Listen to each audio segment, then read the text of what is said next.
lead the league in average, but also in net. And when you talk about net, you're talking about instant field position because the special team has the time to get down underneath and cover the kicks. And Baltimore will be looking at a different quarterback today. Warren Jones, who missed last week's game with a heel injury, will be the starting quarterback for the Saskatchewan Roughriders. And he has a tendency to spread his receivers out a lot more than Tom Burgess, who was the quarterback last week. He also likes to throw to his wideouts a little more. Burgess prefers to go inside to the likes of Ray Algar. Tough losses have been the story of Saskatchewan's season, but they won 4 of 5 from week 9 to 13 with Warren Jones, the quarterback for all of them. James, how about Mike Pringle? Needs to average 177 yards in Baltimore's last 3 games to reach 2,000 yards on the season. You like his chances? I like his chances. Not out of the question. He averaged 165 in the last 3 games last season. He has an excellent opportunity this year. All right, coming up on our BF Goodrich TA halftime report from Memorial Stadium in Baltimore today. They used to be teammates with the Riders, but that union ended when Craig wound up in Edmonton and Scott stayed in Saskatchewan, but the Hendricksons remain brothers, and that's not going to change anytime soon. The 2 large men will speak about each other, tongues sometimes firmly planted in cheeks. They call it fall out here. We call it summer in most parts of the Great White North. It was about 28 degrees in Baltimore yesterday and warmer than that today. Some residue from Hurricane Opal around here for a few days. That's long gone, though, although the field is a touch damp. And now we're set for the kickoff. It's the next item of business. Don? Well, Scott, the Saskatchewan Roughriders will receive. Baltimore won the toss, and the Stallions have deferred the choice until the second half. Don Matthews is hoping that his Stallions can wrap up first place in the Southern Division with a victory this afternoon. Only once this season have the Stallions lost at Memorial Stadium. Carlos Huerta will perform the kickoff chores for the Baltimore Stallions. 28-24 before 30,000 plus last Sunday at Taylor Field in Regina. Willie Hinchcliffe and Aaron Ruffin are back to receive the Carlos Huerta kickoff. Hinchcliffe with world-class speed. He's a sprinter of some renown in the past for New Zealand. But it is Aaron Ruffin who handles the opening kickoff, and he fights his way up close to about the 34-yard line. Now, there was a heavy rainfall on Friday and on Thursday night in the Baltimore area, and this field will be a little slick, perhaps. Warren Jones, 8 touchdown passes this year, 7 interceptions. Don't be surprised if Warren Jones, in spreading his receivers around, sends 4 receivers to the same side on occasion this afternoon. Will come with quads to one side, and what that does is you give it an ISO on the backside so you have an opportunity to get the safety out of the middle of the field.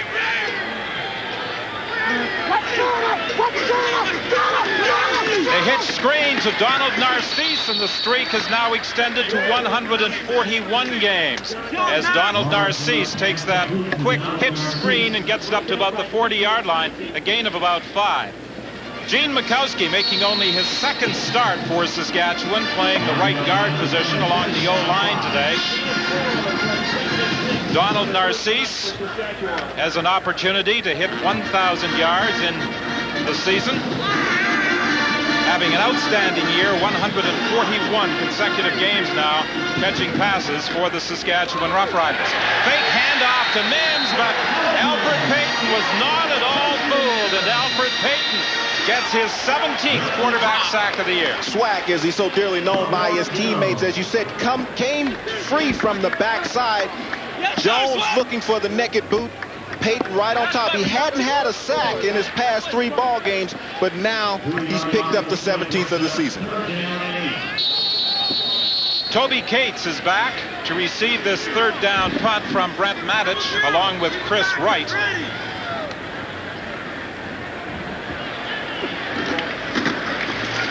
Both of the punters in this afternoon's football game are left-footed kickers. Chris Wright, the return man, brings it back to the 42-yard line, and Dwayne Provo was there to make the tackle, limiting the return to 4 yards.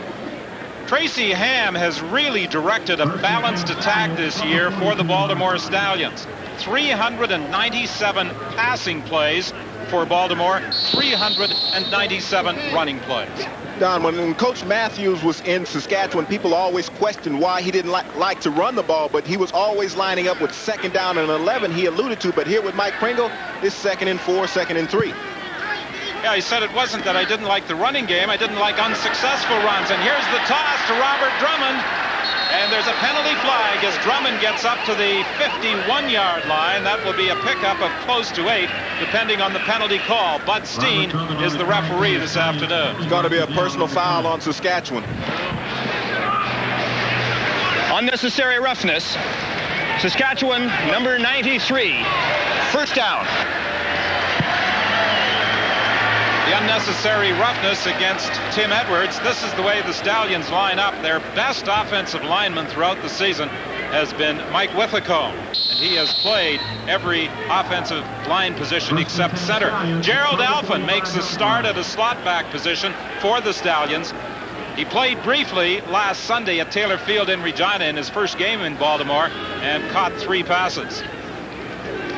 Fake handoff inside. Ham rolling to his left, being pursued by Rogers, gets away from him, and then is forced out of bounds, but will have very close to a first down. To go back to the story about Alphen, Ham felt very comfortable having Alphen in the lineup. The 3 passes he caught last week in Saskatchewan were all for first downs, and it kept drives alive at critical point. But Tracy Ham, Saskatchewan, feels they need to keep him inside the pocket this afternoon to have success. And Gerald Alphen, James, will take some of the heat off Chris Armstrong. They won't be able to double team the other slot. Here's the handoff to Pringle. Pringle to the outside on 2nd and 1, and he's forced out of bounds, but not before he got a first down. Brian Randall took him out, but I think this is going to be called back by a holding penalty against Baltimore. Don, back to that story about Gerald Alphen. When he was in Winnipeg with Gerald Wilcox, there was a great tandem of receivers. Holding. Baltimore number 81. 2nd down repeated. Inside for the Bombers. Wilcox had 111 receptions last year. Alphen had 18 touchdown receptions, so you really couldn't get a bead on which receiver the quarterback was going to go to. They're looking for that same type of combination here in Baltimore at the end of this season. And Alphen, after leaving Winnipeg, had an opportunity to sign with Memphis. He was also offered a contract with Baltimore, opted to come to the Stallions, and is starting for the first time. He likes this organization and the chemistry here and the opportunity to perhaps go to a Grey Cup. And that's what every player wants in his career, an opportunity to go to the Grey Cup. Time count. Baltimore number 8. 2nd down repeated. Back-to-back penalties against the Stallions. First it was holding against Chris Armstrong, and now a time count call against quarterback Tracy Ham. Not a customary Don Matthews trait to have his team take undisciplined penalties such as that back-to-back, but now Tracy Ham is in a precarious situation with 2nd and 16. Ham is operating out of the shotgun. Good protection. Now he's flushed out of there. Gets away from the tackle, got away from Jurison, and he's going to run for a first down. Reminiscent of what took place at Taylor Field in Regina in the 4th quarter when he scampered 45 yards for the go-ahead touchdown. This is a 21-yard run for a first down. Jurison was on his heels. You'll see Jurison come from the bottom of your screen, but up top, Librant Robinson will come underneath, lose contain, and Jurison could not track him down. If Robinson had a maintained contain outside, Ham would have not had the opportunity to run, but that's the intelligence of a Tracy Ham. The number 2 rusher, 502 yards coming into this game. Bobby Jurison finally managed to battle his way through, but just got a piece of Tracy Ham. Knocked him a little off stride, but couldn't bring him down. Ham with time dumps it off over the middle to Chris Armstrong, and Armstrong takes it out of bounds with another first down, Baltimore. Tracy Ham at his finest. You talked about he's Baltimore's number 2 rusher, but he's also surpassed the 6,000-yard mark in his CFL career. And he adds so much pressure to a defense with his mobility. Well, Chris Armstrong came into this game, James, needing just 79 yards to become a 1,000-yard receiver. For his 2nd successive season here in Baltimore, and he was a free agent acquisition also by the Stallions, who was out of a job in Las Vegas, called Matthews, brought him in. He's been a success ever since. Tracy Ham looks into the corner. Cates is open, and Cates is tackled at about the 7-yard line. Brian Randall and Terrell Ulmer came over to make the tackle. They talk about the world-class speed of this guy, Toby Cates. They say he ran on the grass a 4.3940. And that's blazing. They're hoping an opportunity to get him deep. He only had 5 receptions coming into this game, but he is that deep threat to complement those 2 great inside receivers in Armstrong and Alf. And now you have that man on the corner who can just blaze past defensive backs. Hand off to Pringle, and Pringle drives inside the 5-yard line for a Baltimore first down. We were talking at the start, James, about Pringle possibly getting 2,000 yards this year. The performance of the team may mitigate against that, because if they clinch first place today, Don Matthews said that Pringle might not see the ball as much in the last couple of games. Well, what he means by that is that he wants to rest his starters more, have them healthy for the playoffs, and so when that time comes around, you won't have players nicked. Pringle missed the first game of the playoffs last season. Into the end zone, incomplete. It was intended for Armstrong, a quick release by Tracy Ham, and the throw was just a little low. Now in the end zone, I talked about the rains on Thursday and Friday morning, and chunks of grass are coming up as players try and make their cuts, and it looked as though Armstrong slipped. It is very loose in the end zone, but back to that story about Pringle. Saskatchewan held Mike Pringle to 74 yards last week, so this is a defense that has a lot of success against him. Coach Jim Daly had an excellent game plan last week at Taylor Field. Yeah, they said they were having problems popping Pringle into the secondary last week. Here's Tracy Ham on a quarterback draw. He loses the football. Saskatchewan has recovered. Terrell Ulmer appeared to come up with the football as Gary Rogers was able to strip the ball from him, and the Saskatchewan Roughriders snuff out a Baltimore drive at the 4.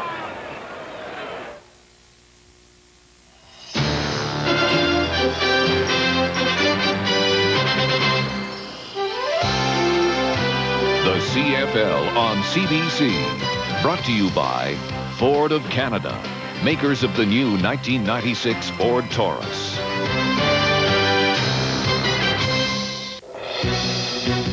We won the... Gary Rogers credited with stripping the ball from Tracy Ham. He was in the grasp of Dan Rashovich when Gary Rogers came from behind to knock the ball loose. Rogers came from the bottom, but that's excellent angles by your linebackers to fill the gaps as they're designed and come in and be alert enough to strip the ball away when Ham stuck it out. You recall in the Grey Cup last year, that possibly cost Baltimore the game when Tracy Ham got close to the goal line and held the ball out quite loosely, and he was stripped and BC recovered. So the Riders take over 1st and 10 back at their own 3-yard line. Warren Jones has 4 receivers to the left. He gives the ball to Robert Mims, and Mims brings it up to the 10-yard line.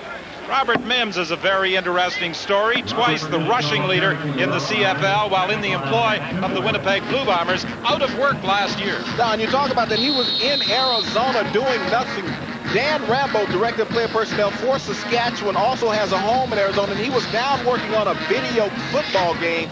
Robert Mims was helping him out when Saskatchewan had a desperate need for a running back. We'll get back to that in a second. Second down play, Robert Mims the ball carrier again. He breaks a couple of tackles and brings it out to the 20-yard line. Saskatchewan had tried several different running backs. The latest, Darren Joseph, who had a rib injury. Mims was available, came in, was able to pick up Coach Yock's offensive scheme, and he's had a lot of success after a year and a half of idleness. Well, he had a 100-yard rushing game against Toronto on September the 23rd. Prior to that, Darren Joseph had a couple of 100-yard games against Ottawa and Winnipeg before he was hurt against Winnipeg. Out of the shotgun, 4 receivers to the right. Warren Jones. Very familiar with the Saskatchewan offense prior to coming over here last year as a free agent.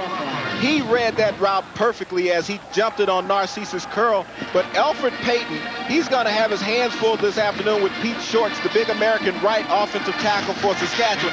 Has 1 sack early. Can he duplicate that feat? Matic will be kicking to Cates and Wright.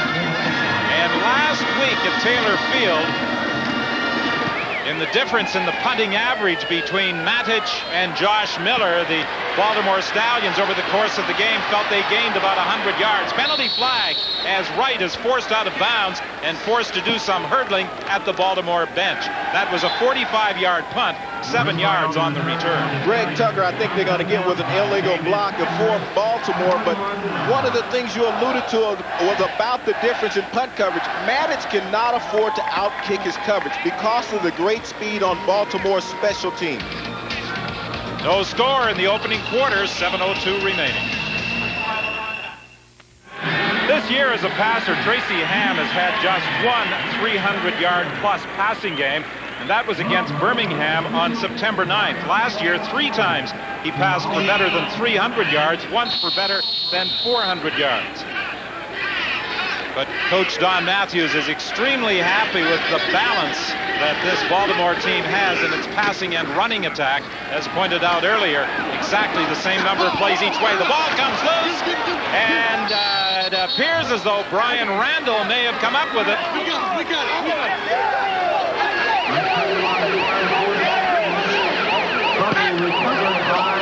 Vulcan Rogers made the contact. This is one of the things that plagued Mike Pringle early in his career, his tendency to put the ball on the ground. A counter play being run by Baltimore. He had gotten around the corner, but he held the ball out like Tracy Ham had, too loosely from his body. Neil Fort with the block, the kick out on Rogers. Pringle up inside, but the strip by Glenn Kulka, strong arm, knocks it out. Kulka knocked the ball loose, and the Roughriders have their second fumble recovery of this opening quarter. Good block, enabling Jones going to the outside, and he throws complete to Turner. Scott Hendrickson, a great block, enabling Jones to fire 17 yards to Albert Turner. The misdirection once again, as Saskatchewan had an opportunity to get outside. The play fake sold Baltimore up front. Jones actually had 2 receivers. He had Elgard short, but he saw Turner deep, fired it out. Great reception, going high, bringing it in. Gerald Bayless, a former teammate of Scott Hendrickson. The player taken out of the play, enabling Jones to get to the outside.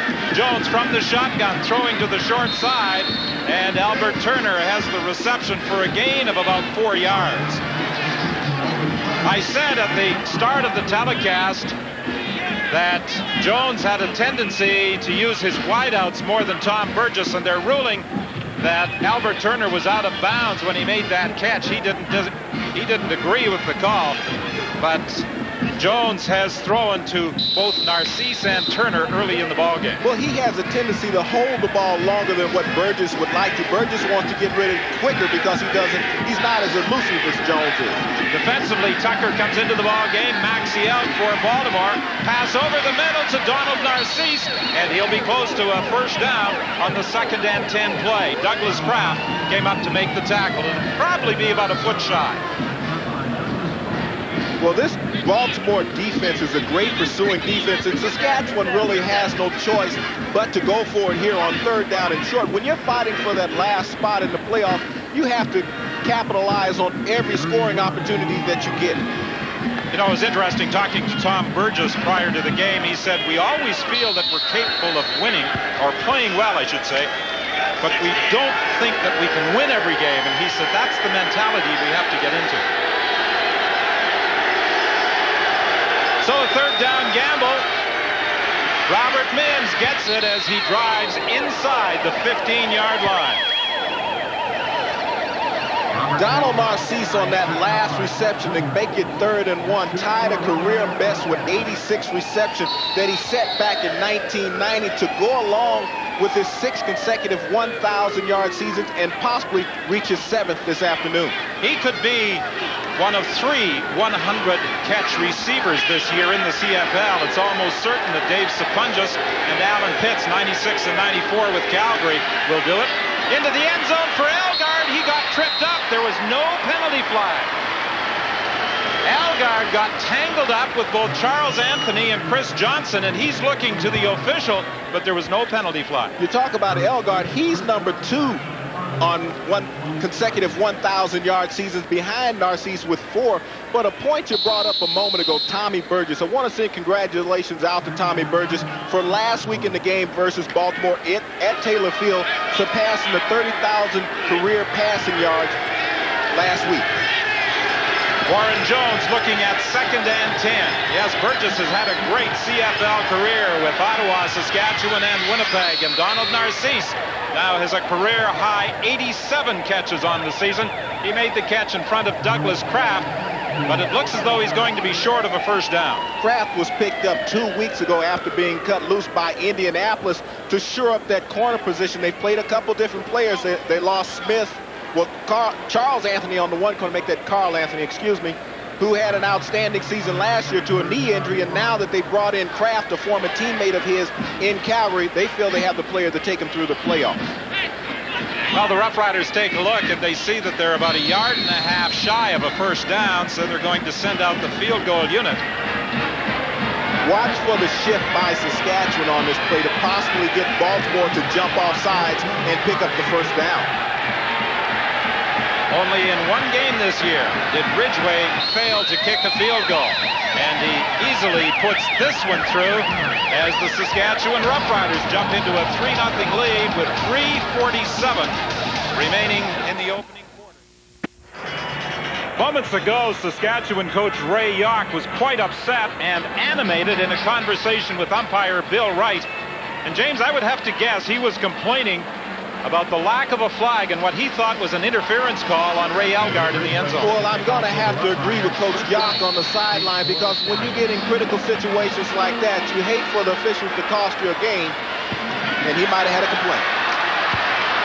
Chris Wright on the kickoff return. He's spun around, and there's also a penalty flag on the play.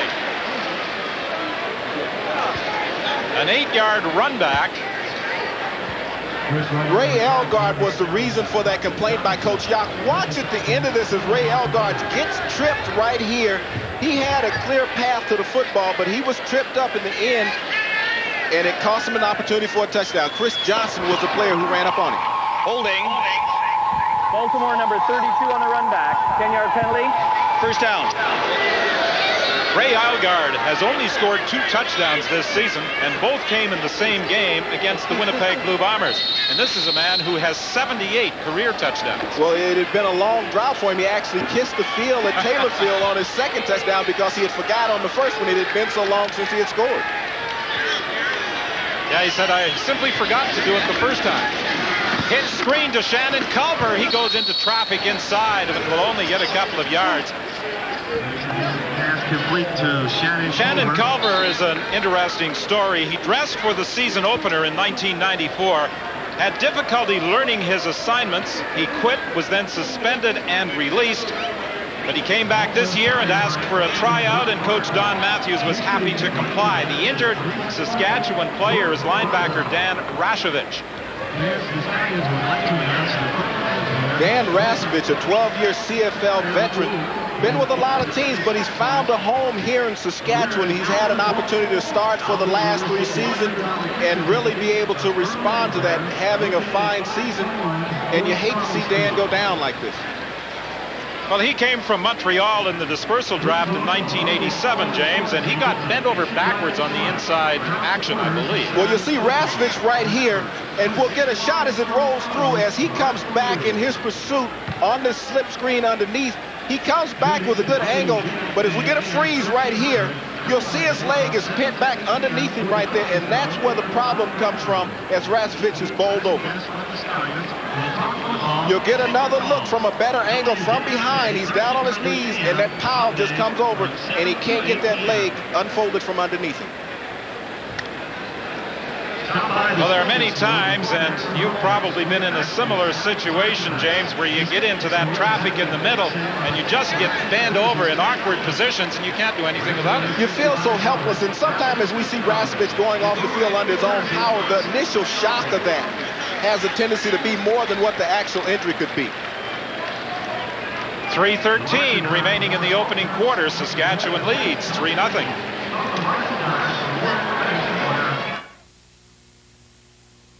Now get a 28-point winter inspection, oil, lube, and filter, tire rotation, and a 4-liter jug of washer fluid, all for just $24.99, only at Canadian Tire.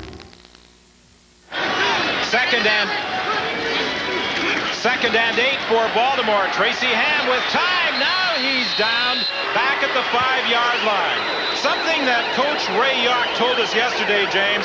He said, we did the things we wanted to do defensively, even though we lost last week 28-24. He said there were a couple of plays where we didn't control Tracy Ham the way we should, but other than that, we played pretty well, and he said, I think we're capable of doing it again today. Well, the defensive line collapsed the pocket around Tracy Ham. They didn't have those vertical seams. Linebacker Robinson stayed outside. He didn't have that escape lane, and Bobby Jerson was able to come in and clean up for his 5th sack on the season. Josh Miller punting from the end zone. Left-footed kicker, and 5 times this year he has punted for better than a 50-yard average. That was a big one. Taken by Terrell Elmer at the 50-yard line. Nowhere to go. Good downfield coverage. A late penalty flag. This could be thrown against Robert Davis as he put a late hit on Aaron Ruffin. And that's the valuable weapon that Josh Miller is, kicking the ball down the field. The hang time, though, allowing the coverage. But as you said, Davis, with the foolish penalty, once the ball was dead. That was a 55-yard punt by Josh Miller, 2 yards on the return. Major foul. Unnecessary roughness. Baltimore number 69. 15-yard penalty. First down, Saskatchewan. You talk about the 55-yard punt, but the net was 53 yards, and that's instant field position for your defense when you can get the net and have a team pinned down, but Saskatchewan picks up an extra 15. Now the net is down to 35. Well, that's something Don Matthews was talking about, how improved the kicking game for this team has been this year. And he said, I may be biased, but I think we have the best tandem in the league in Miller and Huerta.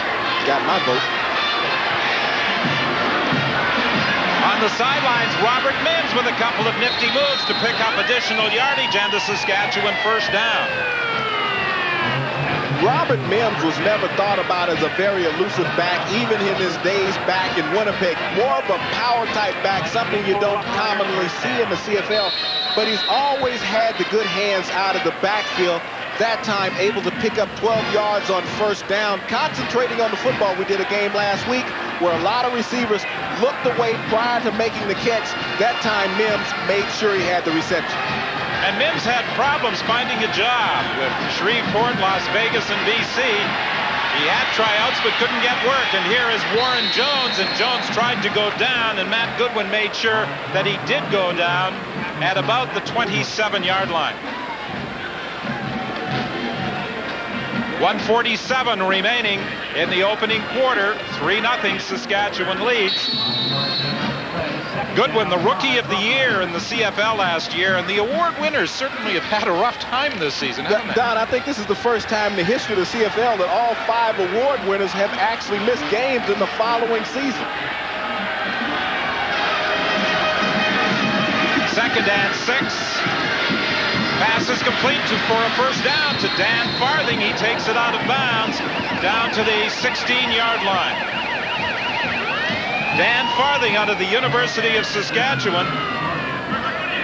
And Farthing is running out of a slot back position alongside Ray Elgard. He just wishes he could post the same numbers as Ray Elgard. But he's that consistent, sure-handed receiver. He's not the Ray Elgard type, but you can count on Dan Farthing picking you up that tough 7 to 8 yard range pass. He's not going to be a game breaker, but sure-handed. His 22nd reception of the season. Saskatchewan 1st and 10. Jones steps up, throws complete to Farthing again, and he's got another first down. And you talked about the sure-handed receiver inside, another example. Well, that ball was actually behind Farthing a bit, and he had to slow down and wait on it. But that's understanding where you are on the field, not trying to outrun the pass. Farthing waits on it, makes the reception, keeps the drive marching for Saskatchewan. So the Riders are 1st and goal from the Baltimore 5-yard line.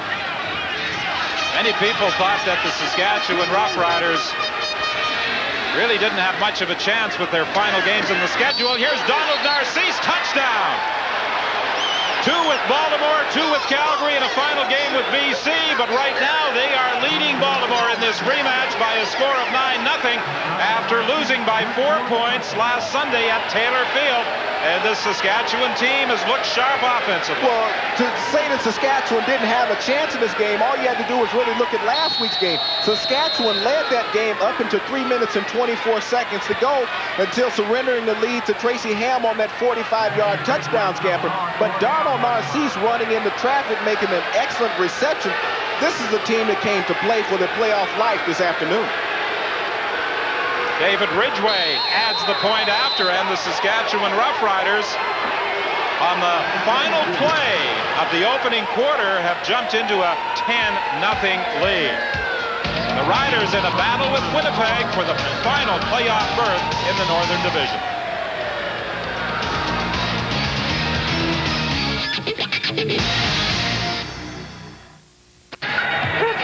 Well, for a man whose mother really didn't want him to play football, Donald Narcisse has carved quite a career in the CFL. He's carved quite a niche in the record books in the CFL also. He's going to reach his 7th consecutive 1,000-yard season today, but also surpass his career receptions in a single season and set a new high this afternoon also.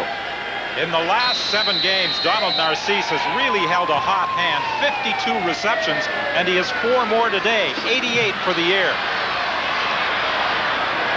Right on the kickoff return, and the Riders corral him at the 30-yard line. The first man downfield was Dale Joseph, limiting the return to 13 yards. That's for you. Donald Narcisse sending words back home, but the key is when you make the reception is all that has to happen is the ball breaks the plane. Narcisse will come in from the bottom of your frame. Just he makes a reception. We get a freeze once he lands. Good one is here inside the end zone. All he has to do is break that plane to get the touchdown. And the good one is inside the end zone when he makes the hit. Touchdown, Narcisse. Saskatchewan leading by a score of 10-0 as Donald Narcisse puts it into the end zone. And now Tracy Ham scrimmages 1st and 10 from the 30-yard line. Over the middle, intended for Culver, incomplete. He was being defended by Benson Donaldson, and the throw was just a little high.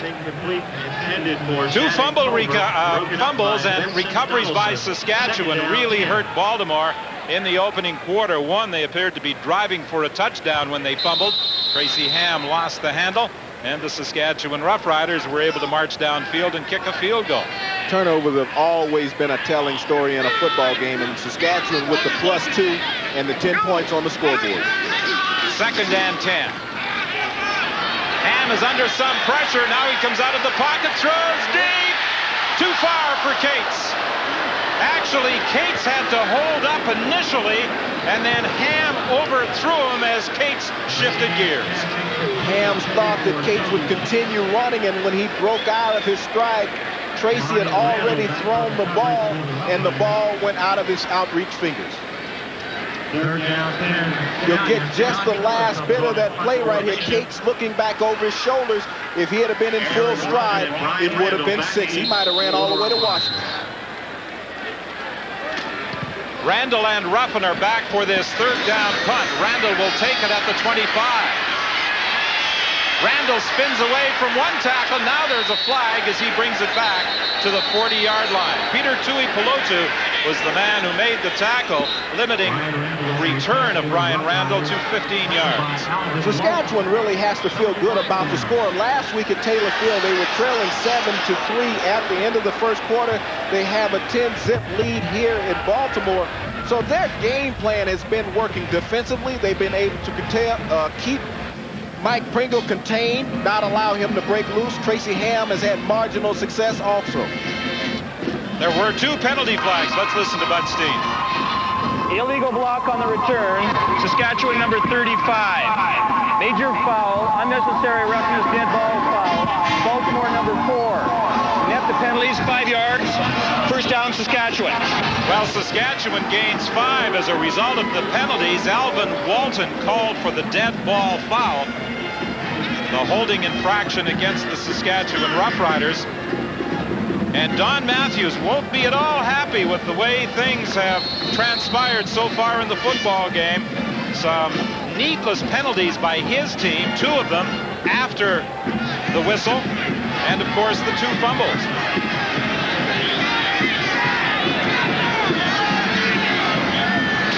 From the shotgun, 1st and 10. Albert Turner on the receiving end, and he is wrapped up immediately by Charles Anthony after a gain of about 3 yards. Don Matthews is one of those coaches who really doesn't care much for penalties, and he doesn't mind letting his players know when they come to the sideline they're going to get an earful, because he feels with the great athletes he has that they should be able to hustle and get in proper position. They credit Turner with a gain of 4. It's 2nd and 6. The ball is at the Saskatchewan 47-yard line. Again, Warren Jones operates from the shotgun. Alfred Payton appeared to move prematurely. The pass to Dan Farthing. He will be short of a first down, but I think this is going to be an offside call against Baltimore. Well, Alfred has gotten his first sack this game in the past 3. Little antsy, wanting to pick up another one. Got in that neutral zone and was caught.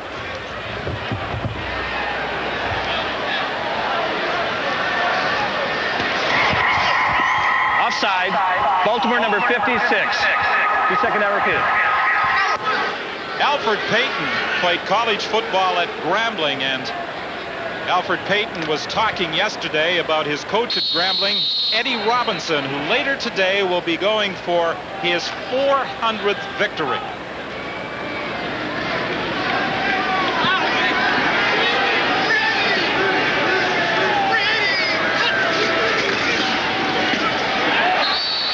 On the 2nd and 1 play, Robert Mims is stopped right at the line of scrimmage by Matt Goodwin. Yeah, Eddie Robinson at Grambling, only 5 losing seasons, and Alfred Payton was saying that I was on one of those teams. Yeah, he said it was quite an embarrassment to be on one of those losing seasons, because the alumni were sending them letters of how disappointed they were in the play, and the pride that has been at Grambling University over the years under Coach Eddie Robinson, as you said, searching for his 400th victory this afternoon, and Alfred having an opportunity to go there. He said that was one of the greatest moments in his life, having an opportunity, because Coach Robinson, not only was he a coach, but he was an active coach. He would be down on the field, a receiver wouldn't run a proper route. He would say, no, son, let me show you how to run it. At 70-plus years of age, would go out and actually run the pass route for the receiver, say, now that's how I'd like to have it done. Well, I guess Alfred got the message about the losing season in '87, because for the next 2 years he was the Grambling MVP.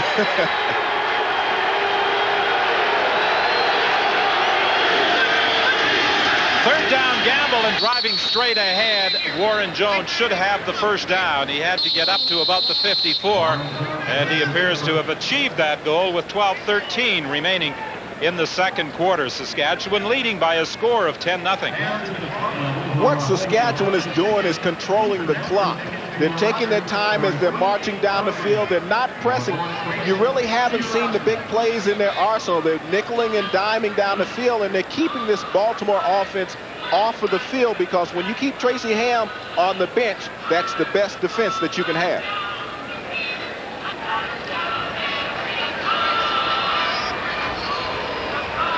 And the Roughriders just get it. And it will be 1st and 10 for Saskatchewan. Coach Matthews was saying that he really didn't know a lot about Tom Burgess going into Saskatchewan last week. They thought that Warren Jones would be the quarterback last week, but because of an injury, Jones was unable to play. Someone stepped on his heel at practice. Jones is the quarterback this afternoon, and Matthews said he'll give us a little different look. His pass complete to Bruce Boyko, and that takes the ball to the 51. Charles Anthony made the tackle. James, a couple of weeks ago, Coach Ray Yark was talking about Boyko, and he was saying he may be the most underrated player on our team. Well, he's a consistent player, and a lot of times you have a tendency to overlook players that are consistent because they do the same thing every week, and they do it at the same pace. He's not a highlight player, and those are the type of players that you can win with a Boyko, because he's going to go out and do that dirty work and not expect the headlines the following day. 2nd and 4 as Narcisse lines up wide to the right. The handoff to Mims, and a pretty good hole as Mims fights his way to the 45 of Baltimore. You know, when you look back at the career of Robert Mims, he had 2,000-yard-plus seasons for the Winnipeg Blue Bombers. In 1990, he ran for 1,341 yards. In 1991, 1,769 yards, the leading rusher in the CFL both those seasons. getting kind of tough up the middle. Mikowski in his first game starting, doing a good job. Making his second game starting, doing a fine job inside on Maxey. Jones throws deep for Narcisse, and he makes the catch down at the 25-yard line. What a reception by Donald Narcisse as he takes the ball to the 25. On the coverage for the Stallions. Donald Narcisse now about 5 yards shy of a 1,000-yard season. And this would be, he now has 1,001, we're informed.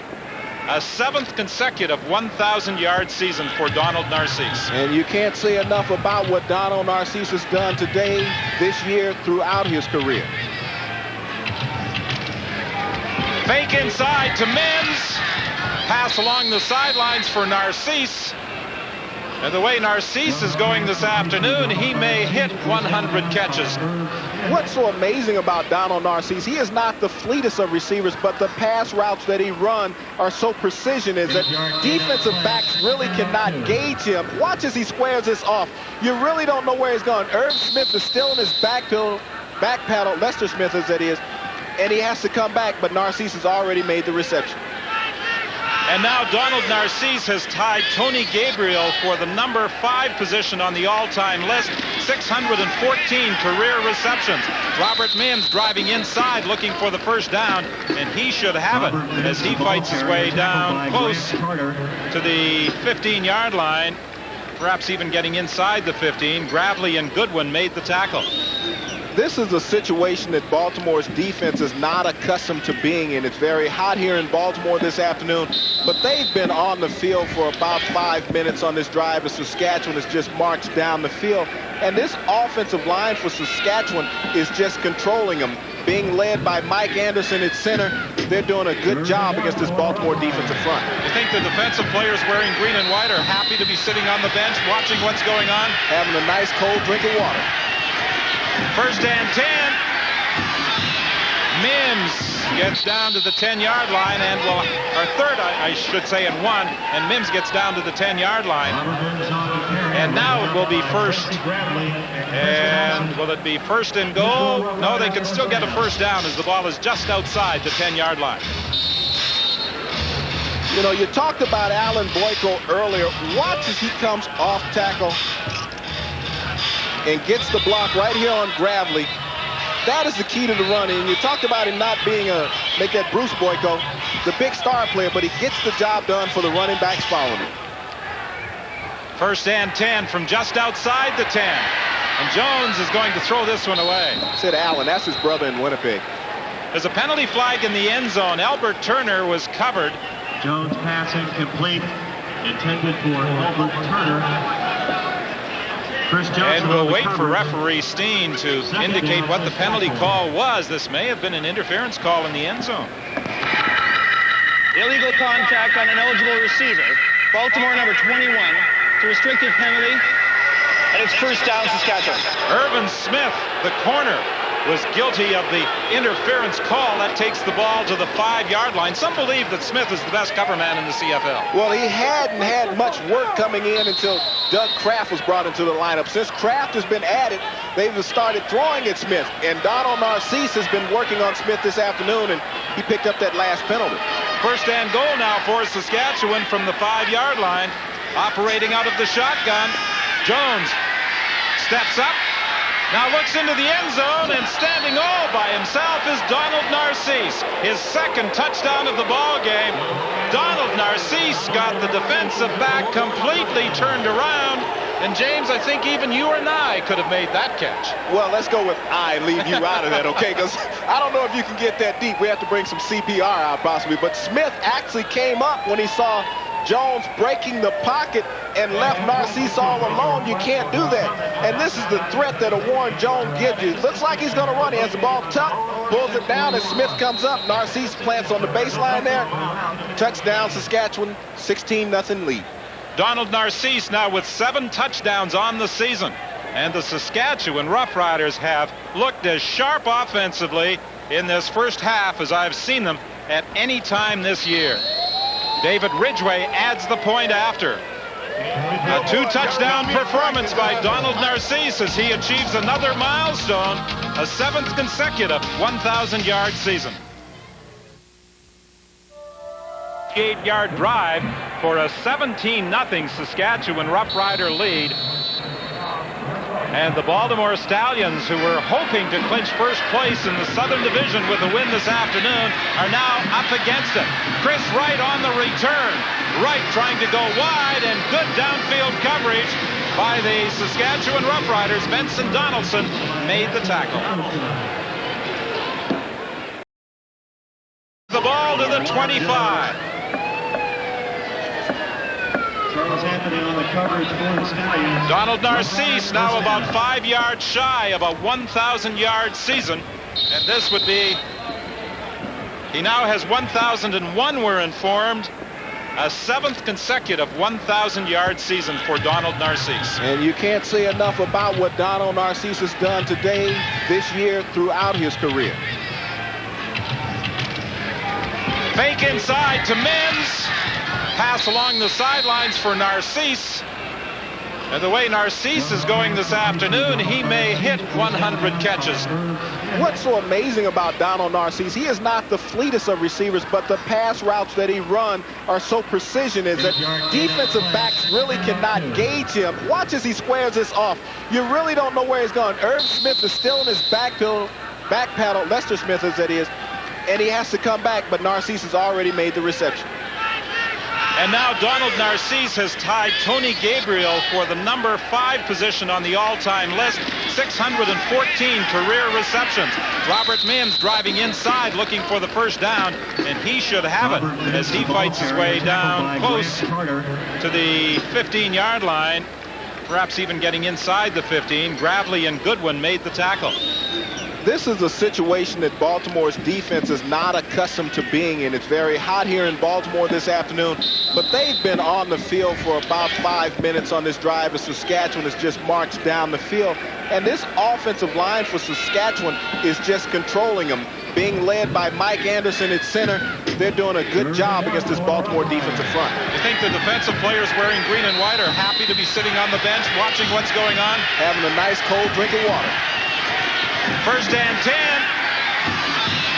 Mims gets down to the 10-yard line and will, or third, I should say, and 1, and Mims gets down to the 10-yard line.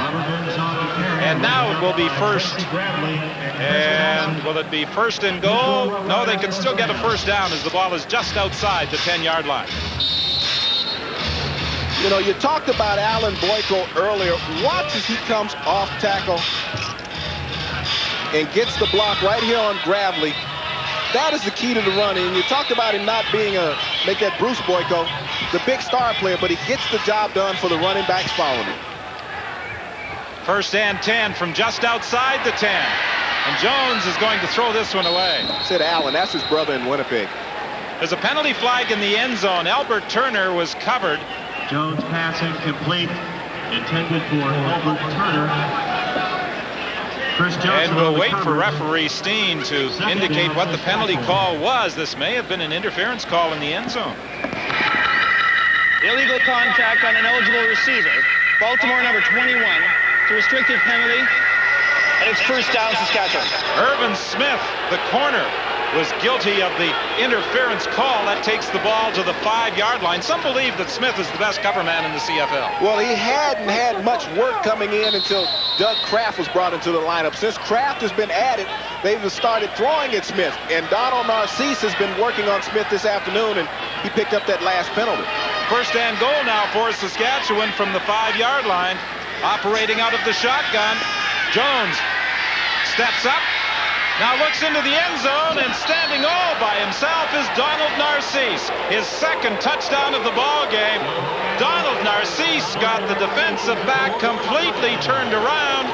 And James, I think even you and I could have made that catch. Well, let's go with I and leave you out of that, okay? Because I don't know if you can get that deep. We have to bring some CPR out possibly. But Smith actually came up when he saw Jones breaking the pocket and left Narcisse all alone. You can't do that. And this is the threat that a Warren Jones gives you. Looks like he's going to run. He has the ball tucked, pulls it down, and Smith comes up. Narcisse plants on the baseline there. Touchdown, Saskatchewan, 16-0 lead. Donald Narcisse now with 7 touchdowns on the season. And the Saskatchewan Roughriders have looked as sharp offensively in this first half as I've seen them at any time this year. David Ridgway adds the point after. A 2-touchdown performance by Donald Narcisse as he achieves another milestone, a 7th consecutive 1,000-yard season.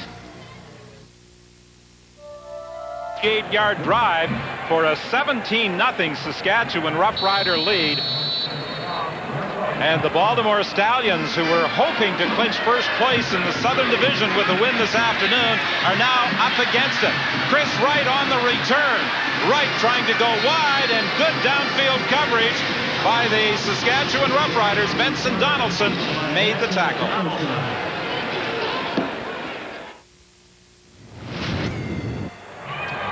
91 receptions now on the season for Donald Narcisse, a career high. Joey Walters with 102 in 1982, Craig Ellis 102 in 85, and Ray Elgard with 94 in 1990, the only Rough Riders who have caught more. What's so amazing about Craig Ellis, he did it from the running back position.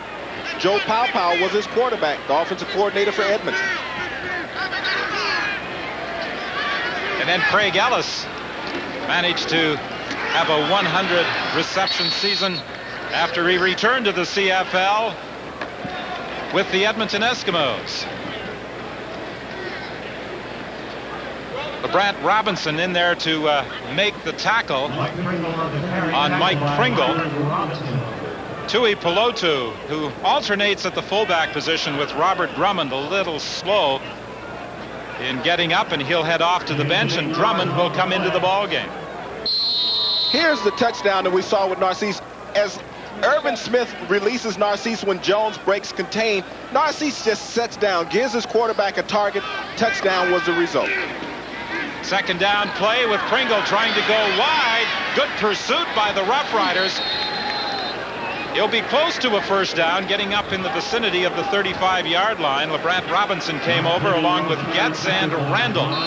But I think something that Coach Yock will be happy about this afternoon is the team pursuit, the way they've been going after the ball carrier and gang tackling. That's what you've seen. You've seen 5 and 6 white jerseys every time Mike Pringle has touched the football, and that's the only way that you can have success defensively. Jim Daly spoke about he wanted an east and west runner with Mike Pringle this afternoon, not let him get north and south and get those shoulders squared up, because that's where he really causes problems for you. Jim Daly, the defensive coordinator for the Saskatchewan Roughriders, and Baltimore is gambling on the third down play, and it looks as though they may have it, but they're calling for a measurement. They're going to get it because the sticks were on this side of the field and the official was looking at the far side, and there's about a yard's difference on those two marks. Saskatchewan, after 4 first downs by Baltimore on the opening drive, 13 consecutive first downs, and the time of possession is getting close to 3-1. Well, I think what took the steam out of Baltimore's sails was when Tracy Ham fumbled the ball down inside the 5-yard line. As you recall, Rogers came in and stripped him of the ball, and Saskatchewan recovered and was able to march down the field, eat up the clock. And then when Pringle fumbled, they were able to punch it in and get points out of it. And Baltimore hasn't recovered offensively yet. The third down gamble pays off. It's 1st and 10 Baltimore. They are at their own 36-yard line. Here comes Rogers after Ham, and down he goes. LeBrant Robinson was the second man in, and Tracy Ham is dropped for a loss. They only got to him 3 times last week. But Gary Rogers came off the corner untouched. Well, that's the key. You have to blitz. You have to change up your defensive scheme. Robinson and Pordanich, as Robinson was able to clean up, but Gary Rogers initiated the attack on Tracy Ham. He's at the bottom of your screen. He'll come untouched, but Robinson, hustling, was able to knock Ham off stride for the sack. It was Gary Rogers coming from the other side, however, who created the initial difficulties for Tracy Ham. Now he's back in the shotgun. Penalty flag on the play. Ham going deep over the middle, intercepted by Ulmer. He was looking for Armstrong, and Ulmer did a good job in defending against him at the midfield stripe. Shar Pordanich was involved with Tim Edwards, and there was a penalty flag. We'll sort it out when we return. Intercepted by Terrell Ulmer.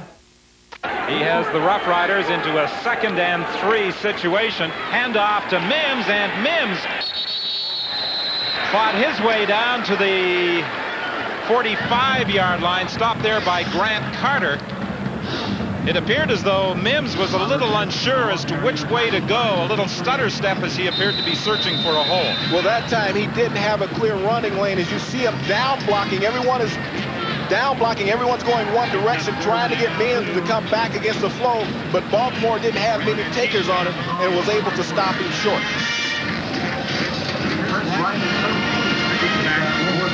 So David Ridgway will come into the ball game, the number 2. No, it's going to be the punter, Brent Mattich, coming in. I thought they might attempt a Ridgway field goal here, but it's going to be Mattich punting instead, standing at his own 50-yard line. Well, the footing is not that sure, and with the humidity, the ball would be heavy air for the ball to travel through, so it would possibly come up short.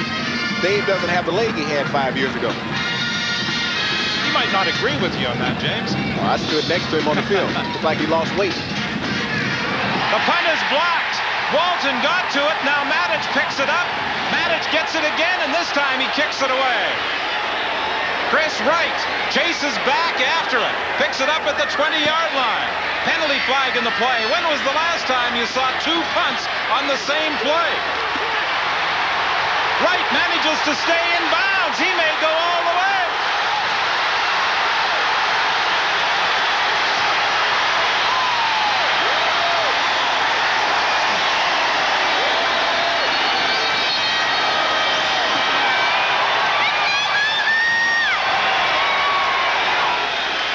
A 90-yard run back by Chris Wright after the punt was initially blocked by Alvin Walton, picked up and kicked again by Mattich. The penalty call against Saskatchewan, so the 90-yard punt return on a no-yards call will stand. Great individual effort by Chris Wright. Punt blocked twice, but he still picked up the ball and brought it back to the wall. Wright made an immediate impression on the coaching staff with Baltimore at training camp. They really didn't think he was going to make the team when he first arrived, because the man he had to beat out of a job was Mike Pringle. Coach Matthews was saying at training camp he had the pinball Clemens moves that we really liked, and he was also faster than the pinball. And the Saskatchewan Roughriders will probably verify that Chris Wright does have tremendous speed as he sidestepped his way down the sidelines for a 90-yard punt return touchdown. Now, statistically, does Brent Mattich get credited for 2 punts? He's going to have to get credited, one with minus yardage and one with plus yardage. But Alvin Walton with a great effort as he just fights through Rasevich, gets the block, but Mattich having the alertness to go back and pick up the ball and retrack himself and kick it once again. But what happens is you have the defenders go down and get out of their lanes. It often happens when you have a block kick or a short kick that players will often get a little lapse. And that time, Saskatchewan took their minds off their job. Chris Wright picked up the ball, got back to the wall right, and he was off to the races. Chris Wright, number 3 in all-purpose yards in the CFL, behind Corey Philpott and teammate Mike Pringle. He adds 90 yards to his total. More often than not, you'll see the big play on special teams when you have the bad kick. And you saw the excellent blocking by Baltimore on the return to allow Wright to get into the end zone for that touchdown return. Wright now with better than 1,100 punt return yards on the season. And the Baltimore Stallions are on the board with 3:41 remaining in the first half here at Memorial Stadium. Aaron Ruffin takes the ball at the 10-yard line. Goodwin is after him, got a piece of him, and then Goodwin got some help, and Ruffin goes down at the 25-yard line. 15 yards on the return. Matt Goodwin, from the first game he played last year in his rookie season, has been a terror for Baltimore on special teams. He has been a terror. He's an outstanding player last year, rookie of the year in the CFL, but right now momentum has changed jerseys. It's wearing blue. You could see the different spark that Baltimore had in coming down and covering that kick. Now Warren Jones has to stay this off and pick up at least 2 first downs.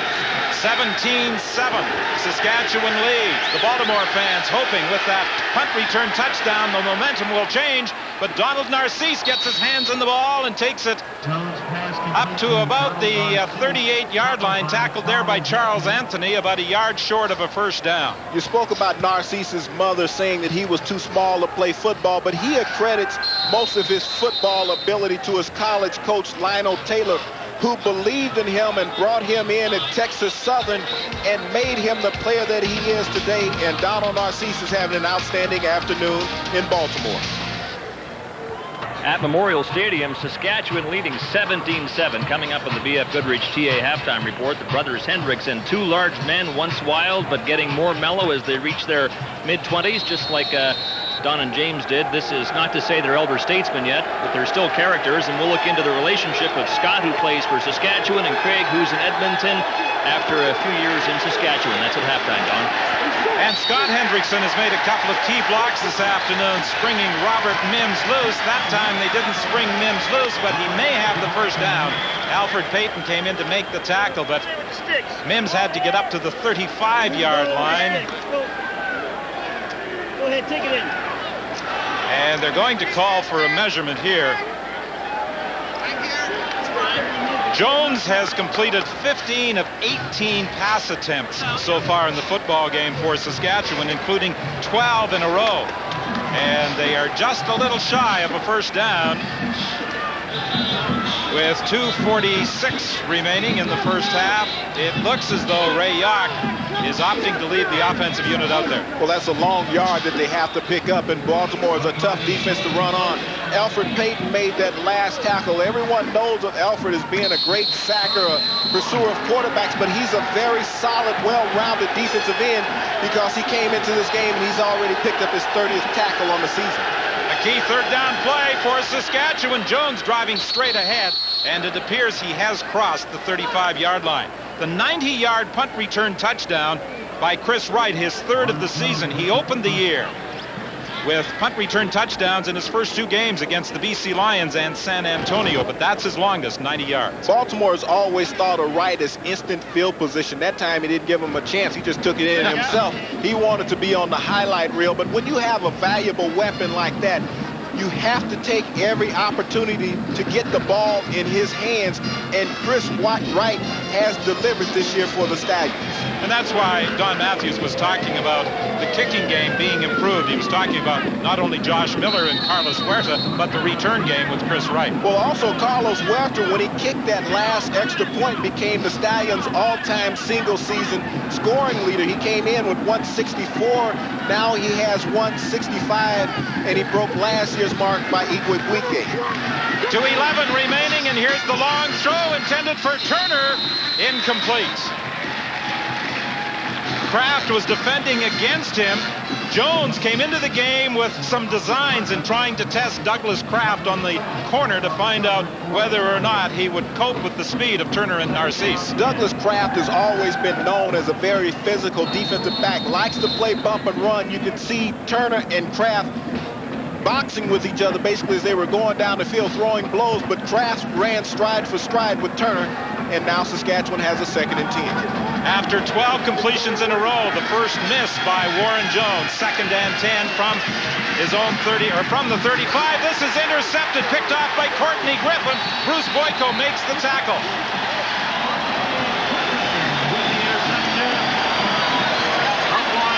So with 2:09 remaining in the first half, the Stallions create a turnover of their own after giving the ball away 3 times earlier on 2 fumbles and an interception. Bad read by Jones, great jump by Griffin, but an offense with Saskatchewan here that had played such a great first half up until this point now seems to be self-destructive.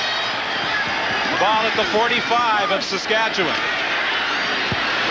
Jones manages to throw it away, and apparently there was a receiver in the area, Shannon Culver. It looked initially as though Bud Steen was going to throw a flag for intentionally grounding. He had the flag out of his pocket, but then spotted Culver. Edwards came up the middle, just broke through cleanly, got a hold of Tracy Ham, but Tracy saw Culver and was able to get it away, and Bud Steen put the flag back, and that was a good call by the official. 2nd and 10. Deep for Chris Armstrong. Can't catch up with it. That's twice that Tracy Ham has attempted to go deep, once to Cates, and this time to Chris Armstrong, both plays in this second quarter. The pressure once again by Saskatchewan's defense. Ron Getz, the middle linebacker, blitzing on the play along with the free safety, Van Bellingham, putting the pressure on Ham. Jim Daly once again back-to-back weeks with an excellent defensive scheme for Baltimore's offense. This will be a 52-yard field goal attempt by Carlos Huerta. This would equal his longest on the season of 52. He's made 3 of 4 this year from outside the 50-yard line.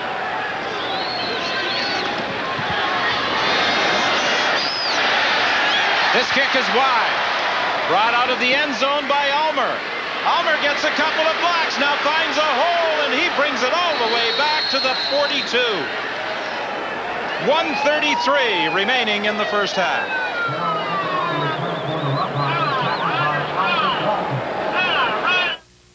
Now get a 28. Well, Saskatchewan survived the Warren Jones interception as the 45-yard field goal attempt,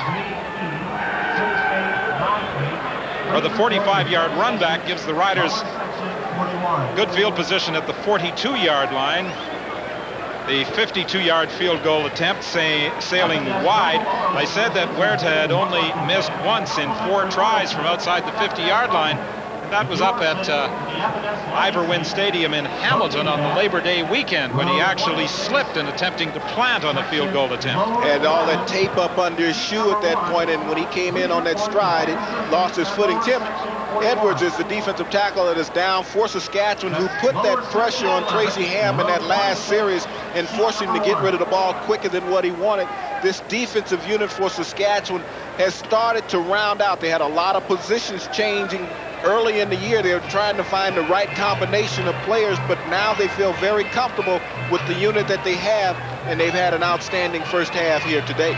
People were asking Coach Ray Yark about Warren Jones starting this game after Tom Burgess had a strong game at Taylor Field on Sunday, and he said, "I've never felt that a quarterback should lose a starting assignment because of an injury, and in practice and getting ready for last Sunday's game, a teammate stepped on Warren Jones' heel, and that is the reason he couldn't start last Sunday, but he's healthy this week and playing very well this afternoon." He had the strained Achilles, and I think that's a philosophy with most coaches, is that why let a player lose a starting assignment over something that he can't control? And Tommy Burgess, who did a great job in coming in last week at Taylor Field, knew the position that he was in, and when you're a team player such as Tommy Burgess, you don't mind relinquishing the #1 job back to the #1 quarterback.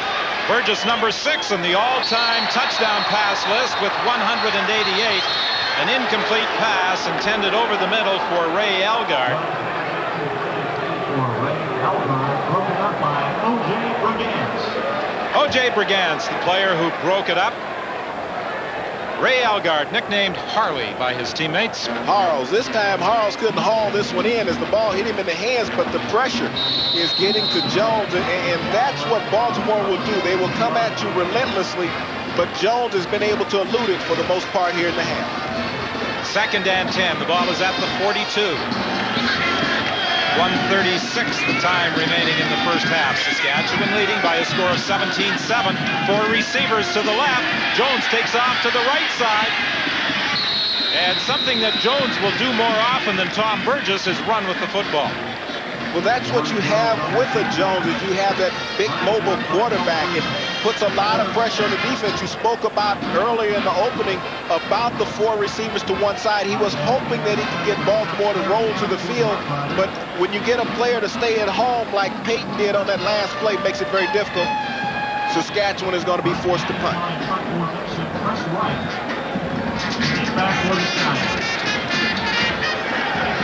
Matic is, I'm sure, hoping he only has to punt once this time. Well, he's making sure. And Willie Hinchcliffe was late coming onto the field, and that could have caused a problem, but Matic waited on him.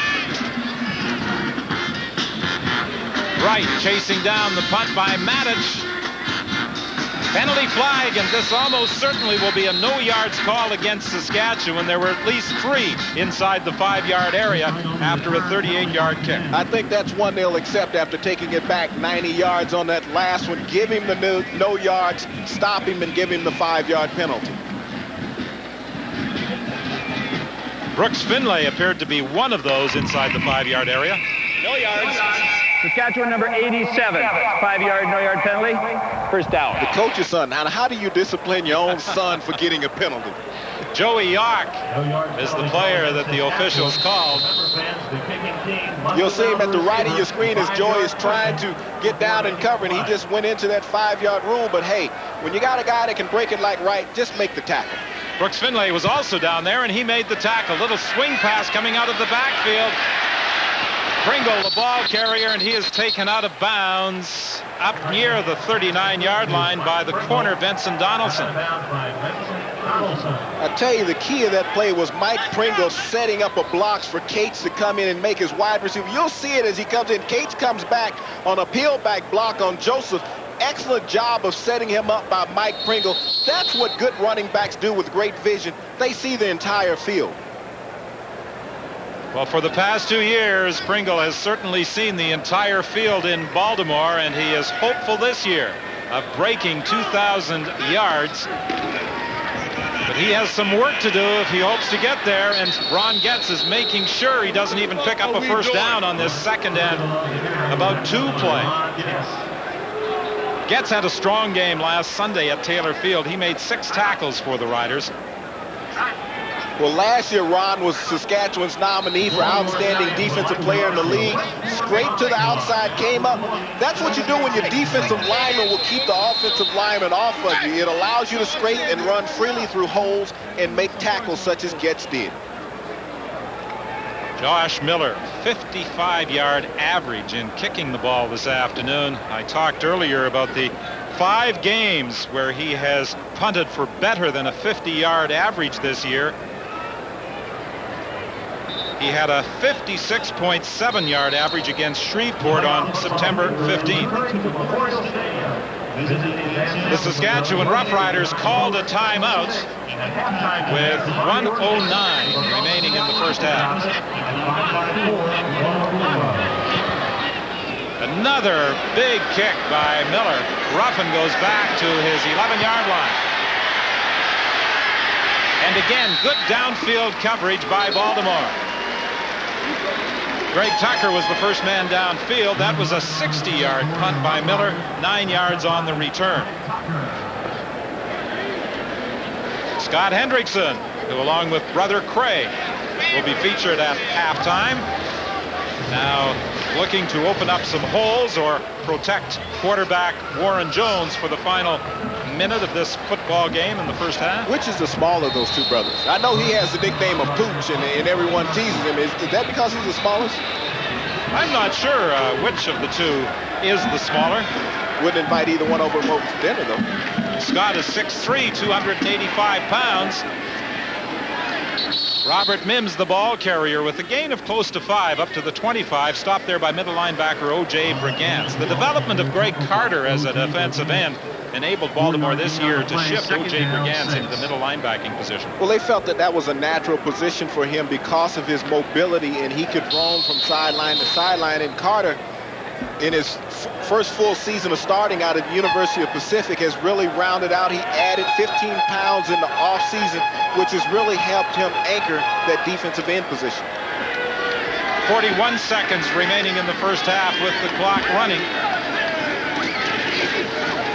Hand off to Mims, and Mims is reaching up to the 30-yard line, hoping to get a first down, brought down by Matt Goodwin. It looks as though he's going to be short. You know, you talked about the Hendrickson brothers, and you look at the backgrounds that both of them have and aspirations that they both have for leaving football. And Greg is looking at the ministry once he leaves the game. And we saw last week that he got into a little shouting match with his head coach in Edmonton on the sideline. I don't think he was shouting. I think he was mainly listening. Oh, he was listening. Well, he had gotten a penalty for a rough play, and Coach Lancaster had taken him out of the game. And when you come out of the game as a starter, you never lose your position on special teams, and he missed going out on an extra point. Third down gamble, the handoff in the backfield, and the Saskatchewan Roughriders appear to have it. It looked for a moment as though they were going to stack it up right at the line of scrimmage, but Robert Mims was able to struggle through with 7 seconds remaining in the first half. You asked which of the Hendrickson brothers was bigger? Craig gets it. He's an inch taller and 5 pounds heavier. All right, that's before or after Mims. You know, an outstanding group of players. Their father played in Saskatchewan, and that's a fine Henderson tradition that they've had. Both brothers were able to play here together in Saskatchewan before Craig moved on to Edmonton. This will be the final play of the half, and the Saskatchewan Roughriders, surprisingly, are heading to the dressing room with a 10-point lead. Don Matthews saw his team fumble the football in what appeared to be an opening drive, and then Ray York's club came back to score 17 unanswered points. Well, Jim Daly, you have to take your hat off to Jim Daly and his defensive game plan of defending Baltimore this afternoon. They really haven't given Ham or Pringle the opportunity for the big play. So the Saskatchewan Roughriders battling with Winnipeg for the 5th and final playoff berth in the Northern Division head to the dressing room with a 10-point lead, leading by a score of 17-7. Saskatchewan with a 5-9 record, Winnipeg at 5-10. Now let's join Scott. All right, Don, we're standing by now to get a few words from Saskatchewan's Bobby Jurison. Bobby had this first question all planned. It was about the contain on Pringle and Ham, but your offense wouldn't let him on the field for much of the first half. Well, I tell you what, Tracy Ham and Pringle are great athletes. It's going to take a team effort to keep them guys contained. Bobby, this scramble for a playoff position, I'm sure, is a position the Riders would prefer not to be in, but how's your team handling the pressure, do you think? Well, last week, we've kind of let one get away against Baltimore, but this week we're going to try to put this one in the bag and hopefully come up with a win and put some heat on Winnipeg. All right, Bobby, I thank you for your time. Good luck in the second half. All right, thanks, Scott. Bobby Jurison, Saskatchewan Roughriders lead Baltimore by 10 at halftime. Stand by now for the B.F. Goodrich TA halftime report live from Memorial Stadium in Baltimore.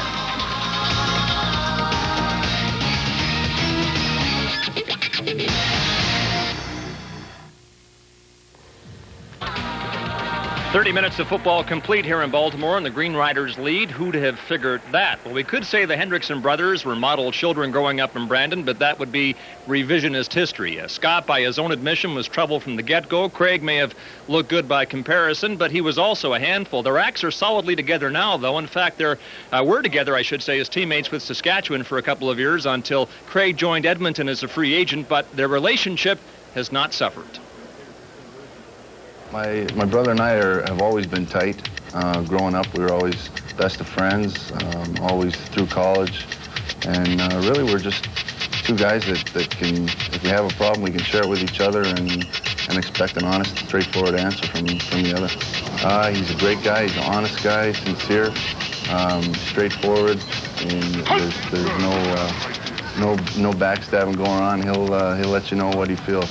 Football is just an all-out aggressive, just, proving your manhood kind of sport, especially on the line, the O-line, D-line. I mean, it's just a battle, and that's usually where the game is won. And when you get a chance to do that against your brother, that just makes it even more special. You get the bragging rights already for whether you win the game or not, and then if you can embarrass them out there, well, that just makes it all that much more exciting. We've always wanted to line up against each other, male ego thing or something, but we always wanted to do it, and it wouldn't be in too much of competition. It would just be out there having fun. I said, hey, man, there's nothing more I'd like more than to just line up against you and absolutely crush you into the ground on short yardage. So it would certainly be fun, but I don't count on it happening anytime soon.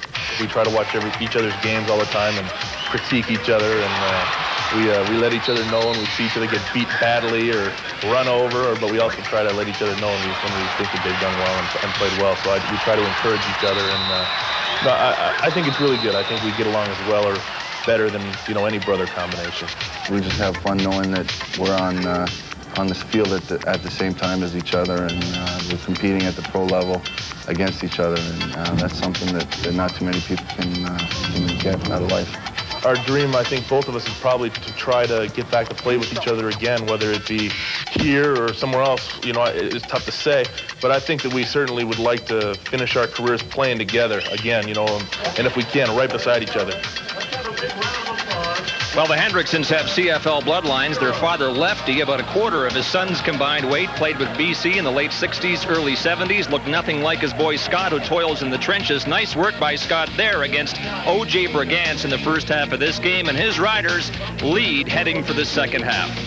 At Mount Vernon Square in the city. They were expecting a crowd in excess of 35,000 here today. They say they've already sold more than that for the Grey Cup rematch with BC here in 2 weeks. Later today, Hamilton's at Shreveport. Ticats have lost 3 in a row to fall to 7-7. Saskatchewan and Winnipeg aren't that far behind, so the Cats have to win. Tomorrow, Ottawa's at Memphis. Mad Dogs scrambling for the final playoff spot in the South, so they have to win, and we'll have the telecast. And then we'll serve up a doubleheader on Thanksgiving Monday. We'll start with Calgary at BC. Lions have won 1 of their last 5, so guess what? They've got to win if they're to maintain any hope of overtaking Edmonton for second. We'll complete the twin bill with Winnipeg at Toronto. There are must-win games all over the place in Week 15 in the CFL, including here in Baltimore if you're the Saskatchewan Roughriders. And James and Don, we had speculated at the start of this game that the Riders might not have enough left after their all-out effort against Baltimore last week. I think we've got the answer in the first half of this game. Well, there were people who thought that the Roughriders had really shot their bolt last week at home against the Stallions. But Ray Yawk really didn't agree. And talking to him yesterday, he said, I think we'll have a lot left. And in the first half, they certainly did. After making that initial stand, recovering the fumble, they took control of the game offensively, and James Donald Narcisse scored 2 big touchdowns. It's what you call rider pride, Don, and Donald Narcisse had the big first half, capturing a couple of records along the way, getting his initial first down of the game on a 5-yard pass right at the goal line. Goodwin makes the hit, but all you have to do is break the plane. But Saskatchewan was able to get the ball back and march back downfield once again. The mobility of a Jones made Smith let Narcisse get away in the back of the end zone, and as he sat down, Jones threw a strike to him, but Baltimore was not to be outdone as Chris Wright on a block punt by Maddich had to go and retrack himself, pick the punt back up and kick it again, but Wright with the alertness to be able to run downfield 90 yards for the touchdown to get Baltimore on the scoreboard. Pretty alert play by Maddich to recover the ball and kick it away, but then Chris Wright with the speed scores his 3rd touchdown of the season, his longest punt return of the year, a 90-yard gallop down the sidelines. He got a couple of key blocks, and then he was on his way and was not about to be caught. What a great story Don Narcisse is for Saskatchewan, once the CFL's best-kept secret, but he's far more than that now. That's the BF Goodrich TA halftime report. Stand by now for the second half with Saskatchewan in front by 10. The Saskatchewan Roughriders take a 17-7 lead into the second half. The Roughriders with 3 games remaining after today. Next weekend, they're at home to the Calgary Stampeders.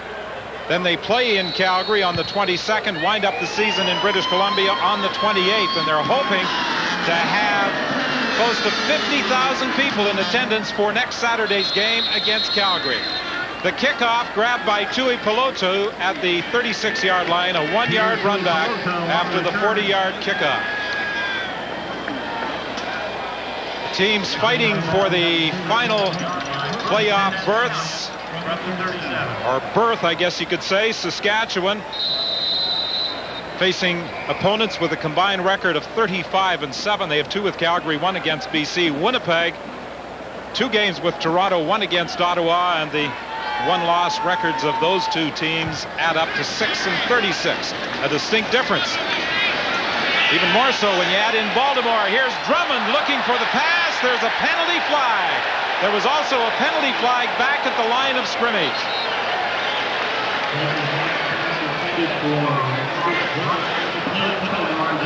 Gary Rogers had gone deep with Robert Drummond, and he showed some pretty good speed to get all the way back, but the penalty calls are going against Saskatchewan. Well, that's the mismatch that you want to get when you're Baltimore, because Robert Drummond has the speed of a wideout. Offside, Saskatchewan. Number 21, that penalty is declined. Deliberate forward pass interference. Saskatchewan number 41. It's a first down. Robert Drummond will win that every time against Gary Rogers, and Baltimore took advantage on the first play. Statistically, look at the difference in yards passing for Saskatchewan. And in rushing, Robert Mims has carried for 46 yards. The leader in the CFL, Mike Pringle, has been limited to just 18 yards. Out of the shotgun, the handoff to Pringle. Pringle trying to get to the outside. He's bounced out of bounds by Aaron Ruffin, but will be very close to a first down. Pringle last year finished the season with 2 huge games. He had 200-yard games against both BC and Winnipeg. In total last year, he had 3 games where he ran for better than 200 yards. Once this year, he has accomplished that feat. That was on the Labor Day weekend against the Hamilton Ticats. He's about 2 yards shy of the first down, and here's the option toss to Pringle. Pringle breaks a couple of tackles. Dave Van Bellingham, the safety, comes up to make the stop, but not before Pringle picks up the first down.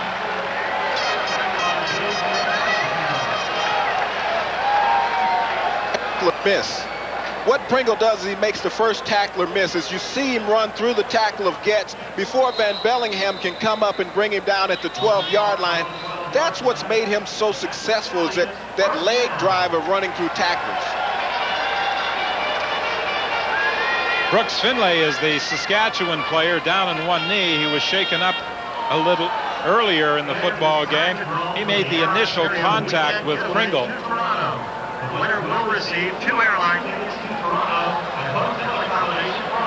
And the second half is beginning in a similar fashion to the start of the football game, where Baltimore put together a good drive, only to have it stopped on a fumble by Ham. Ham has been able to put the ball into the hands of 4 different receivers. The longest pass, a 14-yarder to slot back Chris Armstrong. Brooks Finlay is now up and heading off to the Saskatchewan Roughrider bench. Well, you'll see right here is Finlay. He'll collide with Rogers on the play along with Drummond, and he gets his neck bent back. But Mike Pringle has been the story here in this drive. He's rushed for 20 yards here in the second half already, where he was limited to 18 yards in the first half. First and 10 for Baltimore. They are at the Saskatchewan 12-yard line. Fake inside. Now Ham's in trouble, and Ham is going to be sacked by Ron Getz. Ron Getz came free up the middle, and Tracy Ham is trying to figure out exactly what happened up front. You get a shot right here up front. Linebacker Robinson not finding much success, but Ron Getz has gotten there already. Neil Fort is a handful, and Getz is picking up where he stopped in the first half. That takes Baltimore back to the 22-yard line. Second down play. Ham looking into the end zone for Armstrong. He overthrows him, and there's also a penalty flag at the line of scrimmage. So we'll wait for the officials to interpret this call for us. It appears to be going against Baltimore, and I'm quite sure will be declined by Illegal Saskatchewan. procedure. Baltimore 81. That penalty is declined, and it's 3rd down.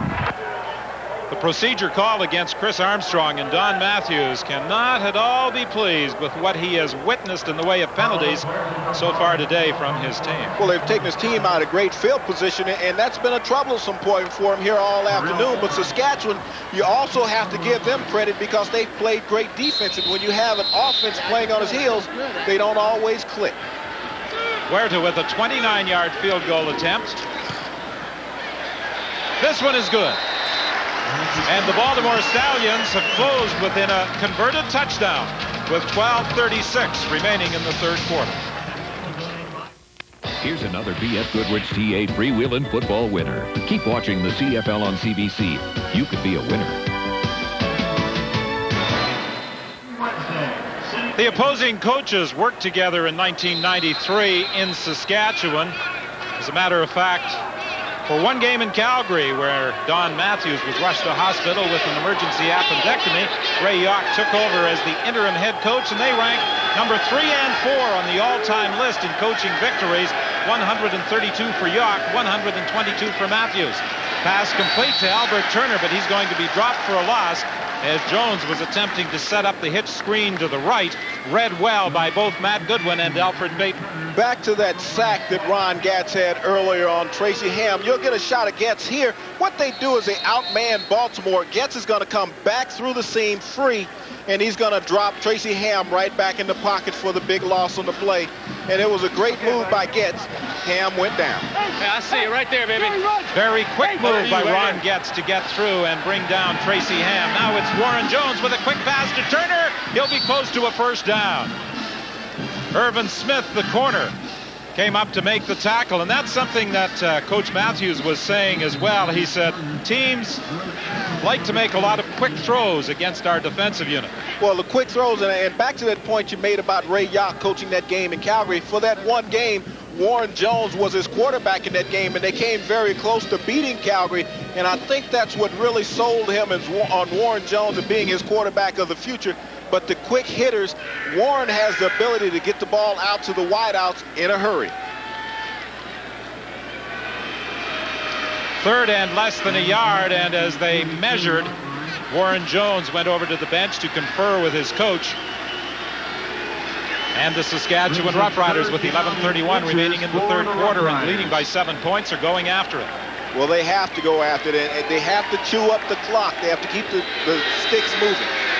The Riders have been successful on every third down gamble they've attempted this afternoon, and it looks as though they're going to be a perfect 6 for 6 as Jones drives straight ahead. We talked about the crowd this afternoon being around the 35,000 mark, and the fact that the Stallions are expecting their biggest crowd of the year next week, or in 2 weeks' time for BC, better than 40,000. Tomorrow, down at the new home of the Baltimore Orioles, Camden Yards, 50,000 people are expected for the visit of the Pope. JP2's in town. First and 10, the ball at the 46-yard line. Mims out in the flat, got Charles Anthony turned around, but then Tracy Gravely came over to help out and drive Mims back, but his forward progress will give Saskatchewan a gain of about 1 or maybe 2 yards. Well, Ray Elgard has yet to make a catch this afternoon. He's gone over in the first half. He had 2 opportunities, one where he was tripped in the first half, one he was jarred from the ball just as it arrived, but he is a guy that you have to go to in a football game because Ray Elgard will win more games than he'll ever lose for you. 811 career catches, 13,005 yards, 78 touchdowns.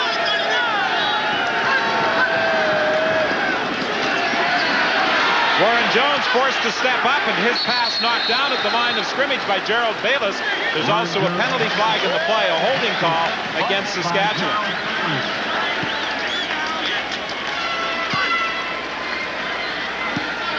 Holding. Saskatchewan number 57. Penalties decline. It's third down. The holding call against Dan Payne as he was working against Gerald Bayless. Well, you'll get a shot of the work right there in the middle. Maxey working against Anderson. And Mikowski, the rookie right tackle, doing a good job in the middle of that offensive line for Saskatchewan. You talked in the pregame about the difference in punting and how big an edge Josh Miller gives to Baltimore.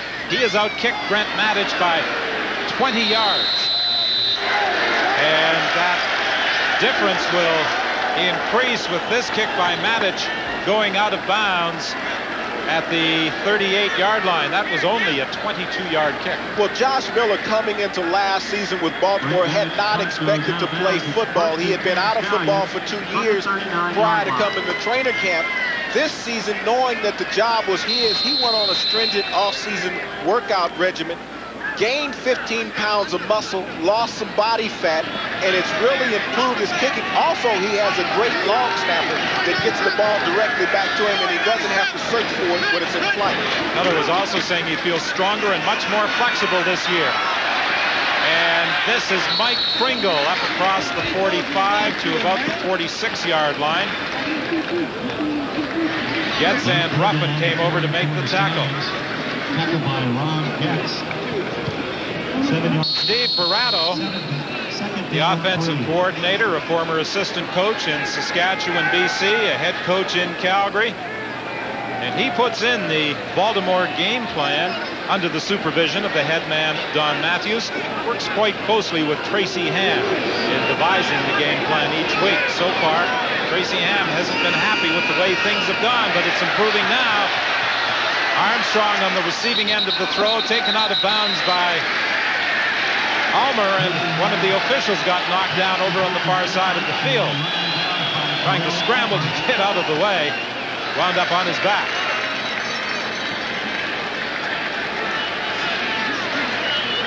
That will be a Baltimore first down. The official getting involved in the play, but he ran off the defensive back on the play, but watch as Armstrong is headed out of bounds as he makes the break to the sideline. We get a freeze right here. We get the official as he falls on his back. Now it's Pringle straight ahead for about 9 more with Ron Getz making the tackle. And James, you get the feeling here in this third quarter that maybe this Baltimore offense, after perhaps receiving a lecture from both Barato and Matthews at halftime, is beginning to take control. Well, Barato always felt that if it came to a one-on-one matchup, that his offensive line should win any battle. They average about 315 pounds across the front, as we see Ron Getz, the middle linebacker for Saskatchewan, down on the field, and that would be a devastating blow. But that offensive line for Baltimore, they felt should control the ball. And right now, Mike Pringle is seen to be getting into his stride as he's been churning up the yardage here in the third quarter. Getz was hurt earlier in the year, and the Saskatchewan Roughriders certainly missed his defensive leadership while he was gone. He appears to be favoring the right knee. Well, Ivan Gutford, the physical therapist for Saskatchewan, out attending to him, and Ron able to go out on his own power. Some frustration, as you can see on his face. Well, Don, they've already sold 50,000 of the 54,000 Grey Cup tickets available for the event in Regina, and they're hoping for a Grey Cup-like crowd on Saturday, next Saturday, when Saskatchewan hosts Calgary. Here's team president John Lipp to tell us how you expect to get the crowd in there. Well, we're calling it a Grey Cup Pride Day, and we want to get 54,000 in there because we want to show the country and all of North America that we're ready for the Grey Cup, and that we want to have a bit of a trial run with that many people in the stands. So this is a big game for us. And the good news is that in the first half of this game, looks like your team's got a shot at postseason play, defending that 5th and final playoff spot. If they keep playing like they did in the first half, we'll be there. All right, John, thanks for your time. Thank you, Scott. Don? And we'll have that game from Taylor Field next Saturday. The #1 team in the CFL, #1 in the Northern Division, the Calgary Stampeders, the visiting squad, at Taylor Field in Regina. That's next Saturday. But in the meantime, Calgary has a date at BC Place Stadium on Monday afternoon against the Lions, and we'll have that game for you on CBC television. Cates in the end zone, can't catch up with it. Benson Donaldson with excellent coverage. 3 times today, Tracy Ham has attempted to go deep. Twice now to Cates, once to Armstrong, and on all 3 occasions, much to the dismay of Steve Barato, he has overthrown the receiver. One of the things that happen when you have an offense that runs the ball as well as Baltimore does is that you don't often throw deep. Tracy a lot of times is throwing underneath, and so the timing is not there with the wideouts. This time operating from the shotgun on 2nd down. Over the middle, intended for Armstrong, and he immediately goes to the official claiming that Almer interfered with him, but there was no penalty call. Well, Van Bellingham should have come up with the interception on that overthrow by Ham. He was playing center field. The ball went right through his hands. He came into this game with 6 interceptions. He only had 8 career interceptions prior to getting the starting assignment this year in Saskatchewan. But the ball goes high. Armstrong might have had a cry there against Almer, who was riding him back on his back. And Armstrong barely broke stride as he made a beeline for the officials to complain about a non-interference call. Oh, he might have been asking if he had tickets to next week's game. A 38-yard field goal attempt for Huerta. It's good. And the Baltimore Stallions continue to chip away and now trail by just 4. 12 years on the road. too many raw hides. 129 unscheduled dismounts. 4 cracked ribs. 1,500 pounds of time bomb. And 8 seconds equals 1 personal best. For all you do, this bud's for you. We took the most comfortable full-size pickup on the road and made it more comfortable. We took the most thoughtful interior on the market and made it more thoughtful. We took the biggest cab in the industry and made it bigger. The new Dodge Ram Club Cab. First we changed the rules, then we stretched them. From Dodge, Canada's truck stop.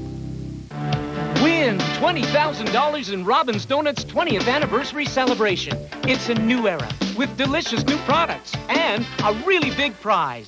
Hurry in and enter to win at Robin's Donuts today. Tuesday at 6. Israel, where the prospect for peace is bringing back business, Alberta business. An exclusive journey inside a high-stakes trade mission. Tuesday on the CBC Alberta News.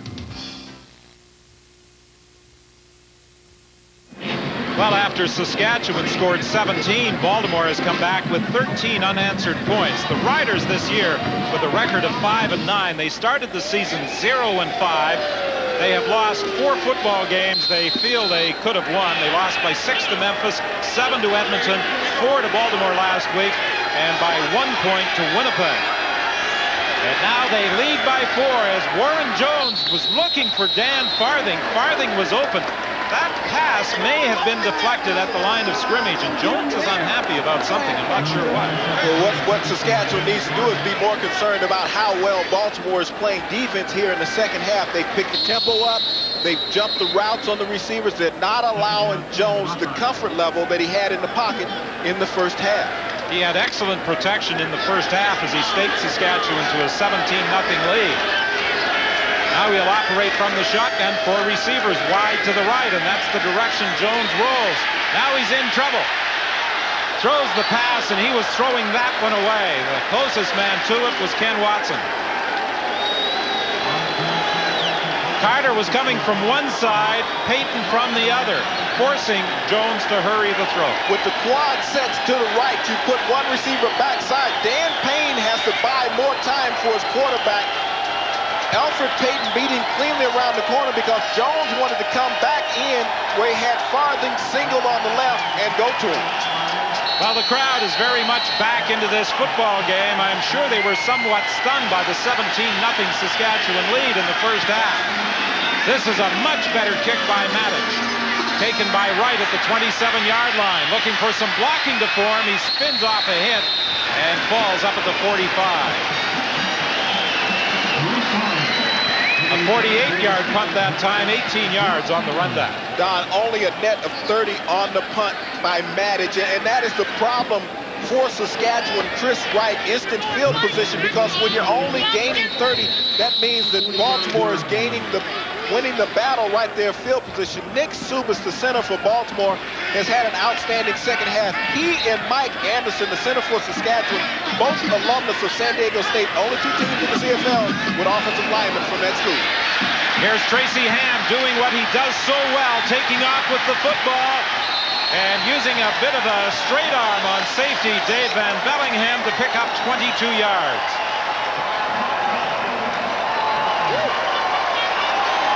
Now, this is the problem that Tracy created for Saskatchewan in the second half last week. He escapes right up the middle. What you have to do is close down your rush lanes. You cannot be undisciplined. You cannot gamble at this point in the game. You have to play the game plan the way Coach Daly drew it up on the chalkboard. From the 43 of Saskatchewan, it's 1st and 10 Baltimore with 5:40 remaining in the third quarter. And this is the leading rusher, Mike Pringle, taking it inside the 25. They held him to 18 first half yards, but Pringle has been running strongly in this second half. He got a message, obviously, at halftime from head coach Don Matthews. The key to this play is the counter. You get Subas along with Pordanis. Subas with the kick out on Rogers. Pordanis pulled up inside. Pringle off on a gallop. Tracy Ham hasn't carried the ball as much this year as he has in the past, but he had 2,000-yard rushing seasons with Edmonton in 1989 and 1990. Handoff to Pringle, and Pringle is hit as he moved into the hole and brought down by Ron Getz and Bobby Jurison. Terrell Ulmer was also there. Good to see Getz back in the game after having some assistance off the field with that knee injury. But back to Nick Subas, who is getting off the ball. He makes the calls at the line of scrimmage for the offensive line. Last season, Coach Barado felt that Nick Subas was his most valuable offensive lineman. Mike Withacombe has come in and taken that title. Sharp Pordanis was an outstanding lineman in the league last year. And Pordanis has struggled this year, mainly because he's had a couple of ankle injuries. Tracy Ham looking deep again. Intended for Armstrong, incomplete.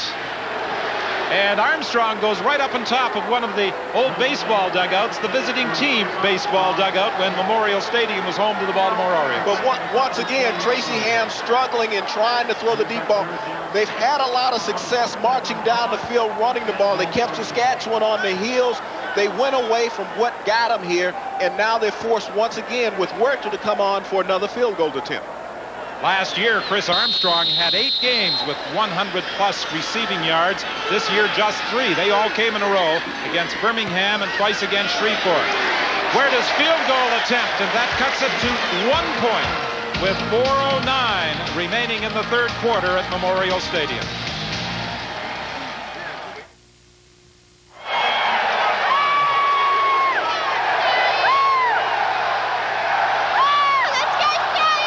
The fans at Memorial Stadium now much more vocal than they were in the first half when the Stallions trailed 17-0. It's now a 1-point game with 4:07 remaining in the third quarter. Warren Jones looking for some of the same magic that he wielded in the first half.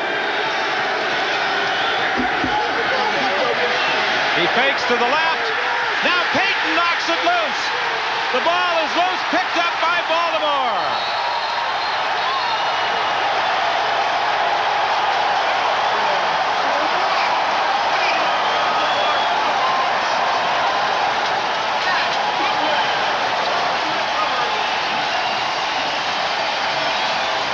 Alfred Payton stripping the ball from Warren Jones, and Matt Goodwin, always alert, always around the football, picking it up. Well, his second fumble recovery of the year, but that's a coverage sack. The secondary did a fine job of covering downfield, not giving Warren Jones a go-to man, and the pocket collapsed. Baltimore with the big play defensively. 1st and 10 for the Stallions. They are at the 32. There's the handoff to Pringle. And Pringle has just about 10.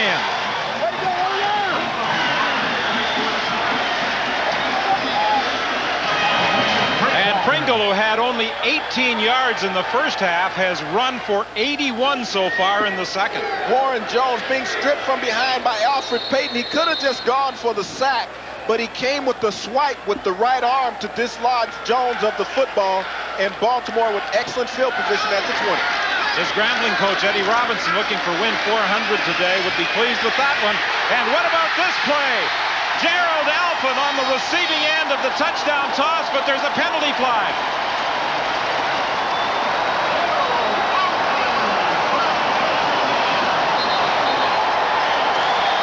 It's coming back.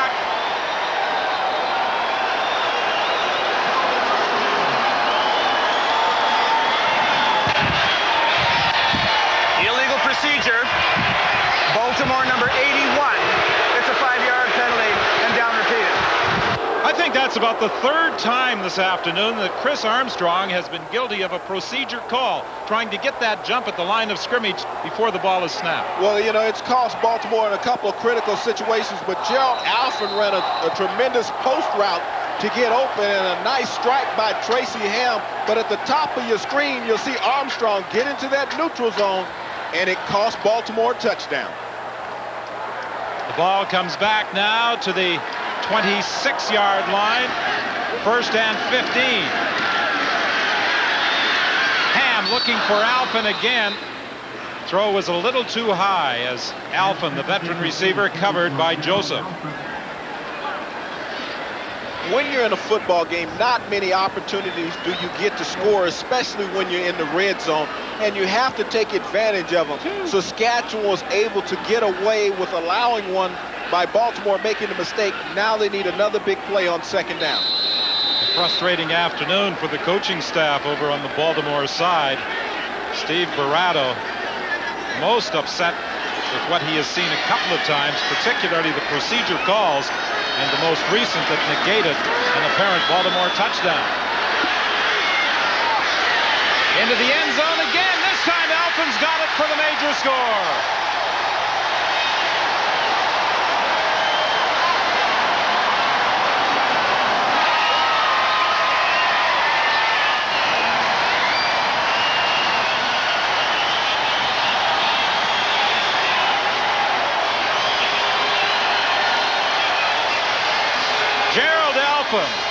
His first touchdown as a Baltimore Stallion. Last year he had 18 touchdowns for the Winnipeg Blue Bombers. And he provides them with experience, with some size at the slot back position. And Tracy Ham took advantage. Carlos Huerta with the point after, and for the first time this afternoon, the Baltimore Stallions have the lead. Gerald Alphen has provided immediate dividends for Baltimore. Last week's game, he had the 3 big receptions for first downs. This afternoon, his first touchdown as a Stallion. He was a great receiver in Winnipeg. Disputes midway through the season cost him the situation there, but Tracy Ham, if you don't contain him in the pocket, that's where he becomes extra dangerous. And the fighting at the end of that play between Joseph and Alphen, great reception by Alphen with the concentration on the football. Alphen with a big target at 6'3", 225, and the other slot back, Armstrong, is 6'2", 200 pounds. Good size at those slot back positions, and Gerald Alphen with his first touchdown as a Baltimore Stallion. You know, he's been an outstanding receiver throughout his career in the CFL. He started in Montreal prior to that franchise folding, moved over to Ottawa, went down to the NFL, did a couple of stints with the Cowboys and the Saints prior to coming back to Winnipeg, where this season where he started and ended up now here in Baltimore. 9 games with Winnipeg this year without scoring a touchdown, and only a second game with the Stallions. He gets into the end zone. Ruffin on the kickoff return breaks a couple of tackles and continues struggling out to the 35-yard line. 1:58 remaining in the third quarter. 23 yards on the return for Aaron Ruffin. Aaron Ruffin's an interesting story. Early in the season, he had broke his hand, so he missed 6 games as a returner, and he was getting close to that 1,000-yard mark as a punt returner career-wise. And he's been a big asset for Saskatchewan this afternoon. Got a good field position. Now the burden is on Warren Jones to march it down the field and pick up first downs. Warren Jones is finding things much more difficult in this second half than he did in the first. He gives to Robert Mims, who got to the 40-yard line for a gain of 5. I think a part of that has to go to Baltimore's defense. They played much more discipline here in the second half. They stayed in their lanes. They've made the big breaks on the football and made the plays when they had to. In contrast to Mike Pringle, who only had 18 first half rushing yards but has exploded in the second half. Mims in the second half only has 7 rushing yards after 46 in the first half. Low throw as it bounced into the hands of the intended receiver, and now Tom Burgess is unlimbering his throwing arm, so perhaps Ray Yock has a quarterbacking change in mind. Warren Jones has been pressing the past couple of series, and it's always good to have a quarterback like Tommy Burgess in the wings because you're very aware of his capabilities. In the game he played last week at Taylor Fields, it wouldn't be a bad move to put him into this ball game. Very definite difference in personality between Jones and Burgess when either is on the field. The personality of the team offensively. The third down punt taken by Wright, and good downfield coverage by the Riders at the 39-yard line. Some pushing and shoving after the whistle. That was a 35-yard punt. Only 4 yards on the return. Seen a lot of this of late in the CFL. Well, Alvin Walton was right in the middle of that one. And last week in the game between BC and Edmonton, there was a fair bit of after the whistle activity. Wright slow in getting up. He had the 90-yard punt return touchdown in the first half that electrified the crowd here at Memorial Stadium. Major foul, unnecessary roughness. Baltimore number 14, 15-yard penalty, first down. Unnecessary roughness. Jason Bryant was the culprit on that play, number 14, as he came in late and was starting to push and shove, and the officials flagged him, and Coach Matthews will not be pleased with that call either. That takes the ball back to the 25-yard line. 31,421, the largest crowd of the year at Memorial Stadium watching the action. Movement at the line of scrimmage. No penalty flag so far, and now there's a late penalty call, and again, this is after the whistle. And it was really late because the players were getting up off the ground at the time, and I think we're going to get a face mask at the end of that play. Major foul, face mask. Saskatchewan number 33. First down, Baltimore.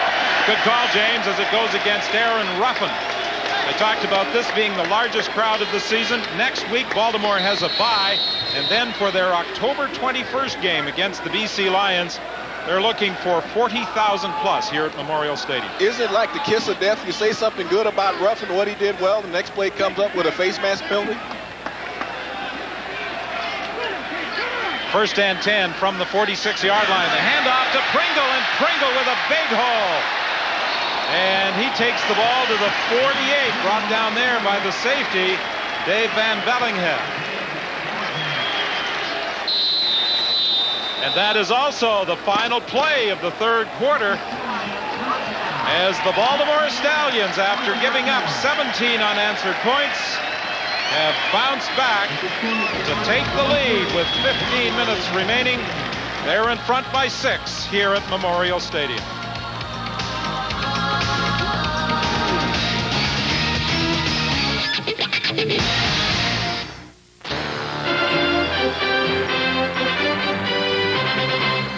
The CFL on CBC. Brought to you by BF Goodrich TA. Performance. Serious performance.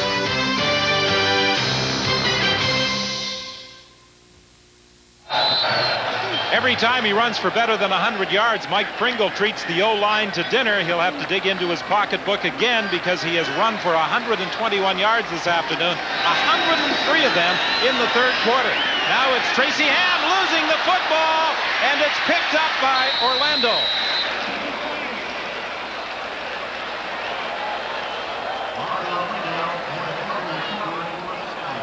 At the end of the third quarter, when we saw Baltimore starting to pick up success, you're going to get Whitcomb here. You're going to get Subas on the pin down. Dixon will come around Pringle with the back. Coming up through the hole, you could drive a bus through this hole here. Excellent job by the Baltimore offensive line. Well, that's something that has happened in this second half. The O-line for Baltimore has taken control, and they've been able to pop Pringle into the secondary, something they could not do in the first half or last week at Taylor Field.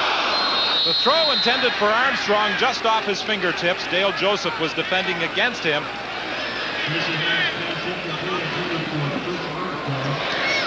You look at Baltimore's offense and Mike Pringle having gained 102 yards here in the second half, and you don't want to go to him consistently.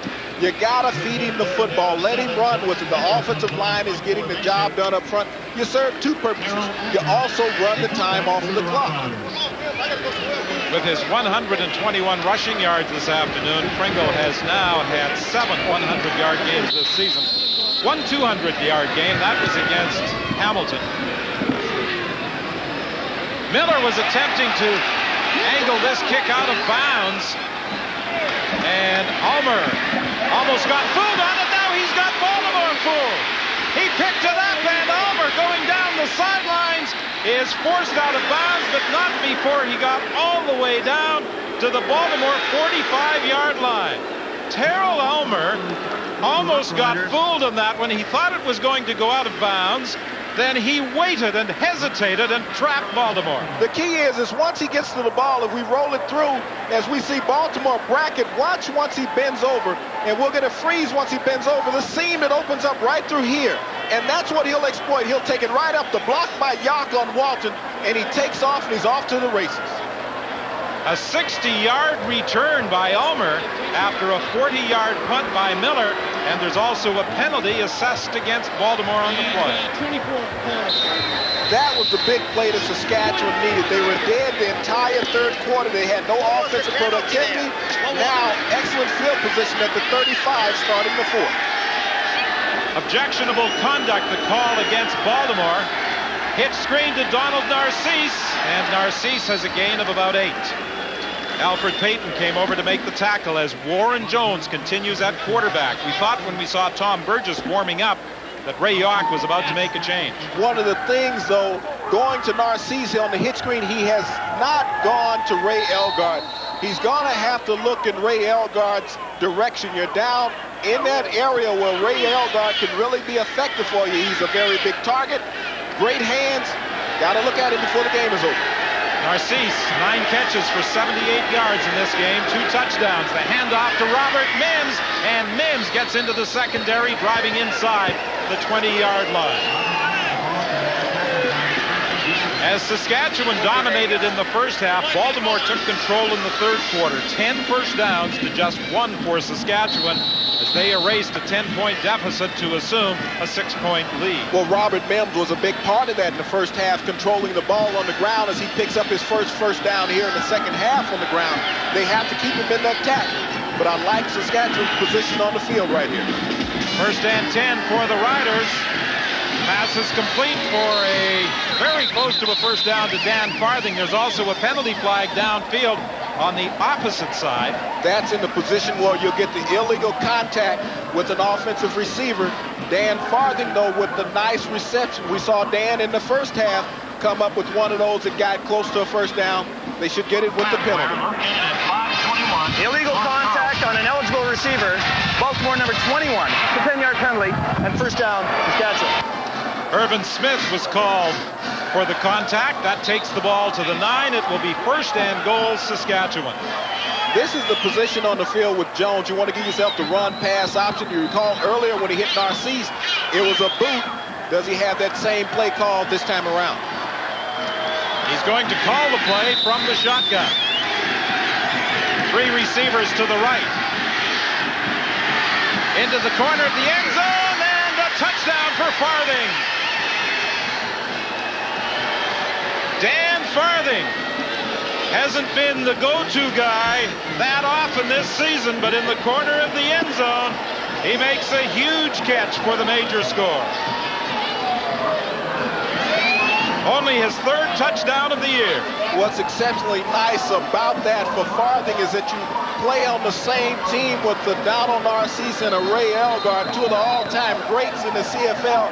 But in a big game situation, you become the go-to guy, and you come up with the big touchdown midway through the fourth quarter. And now the Riders have an opportunity to take the lead.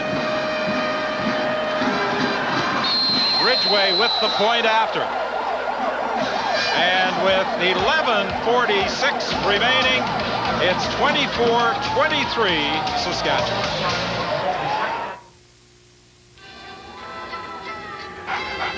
Winter's here, and it's time to ask yourself, does your battery have the juice to get you started when you really need it? Do your tires have the traction you need for slippery situations? Only Canadian Tire offers MotoMaster batteries and tires to get you going in any situation. All at the everyday low prices you'd expect from Canada's automotive store.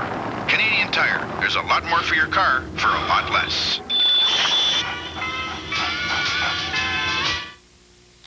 Regina. Dan Farthing's family back in Saskatoon will be happy with his touchdown reception, his 3rd of the year. His 2 previous major scores this season against Winnipeg and Memphis. But this one has moved Saskatchewan into a 24-23 lead.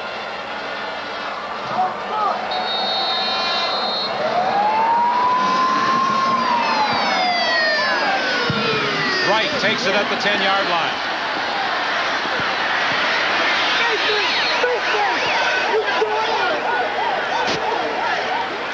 Don, they got over 30,000 at Memorial Stadium today, but the hottest ticket in town is for the Pope. John Paul II's on his 4th American visit. He'll conduct a mass at Camden Yards tomorrow morning. They've even turned out some outerwear in honor of the occasion. Later in the day, about 150,000 people will line the streets of downtown Baltimore, all hoping to see the pontiff. He conducted mass before a crowd of 75,000 at Aqueduct Racetrack in New York yesterday, and they say that for once, everybody went home a winner. Don? Yeah, there have been some days at Aqueduct where a lot of people have left in a very sad state. 1st and 10 from the 20-yard line for Culver. He can't hang on. Randall defending against him.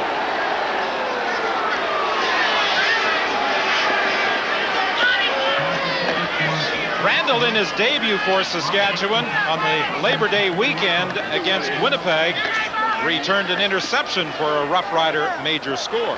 Right at the end of the first half in that game, but that was excellent coverage that time, running stride for stride with Culver. Now Tracy Ham in that uncomfortable position of being at 2nd and 10, and it goes back to what Matthew said, the reason why he didn't like to run the ball early in his career, because he didn't like the 2nd and long situation. Ham is going to throw this one if he gets a chance.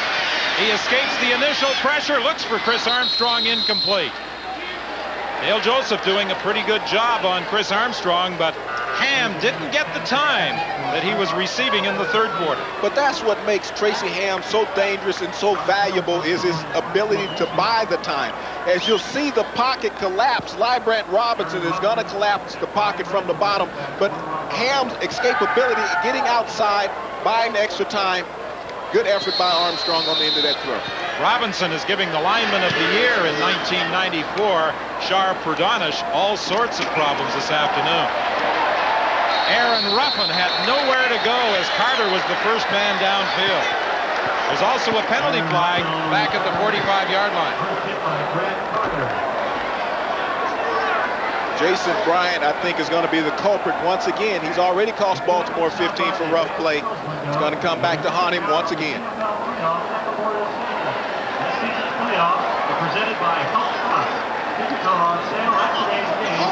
Rough play is the indication against Baltimore.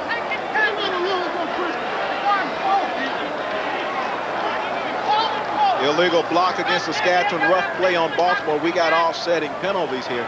Someone's going to pick up 5 yards. Illegal block. Saskatchewan number 21. Major foul, unnecessary roughness. Baltimore number 14. Net 5-yard penalty. First down Saskatchewan and timeout. When it comes to shopping for auto.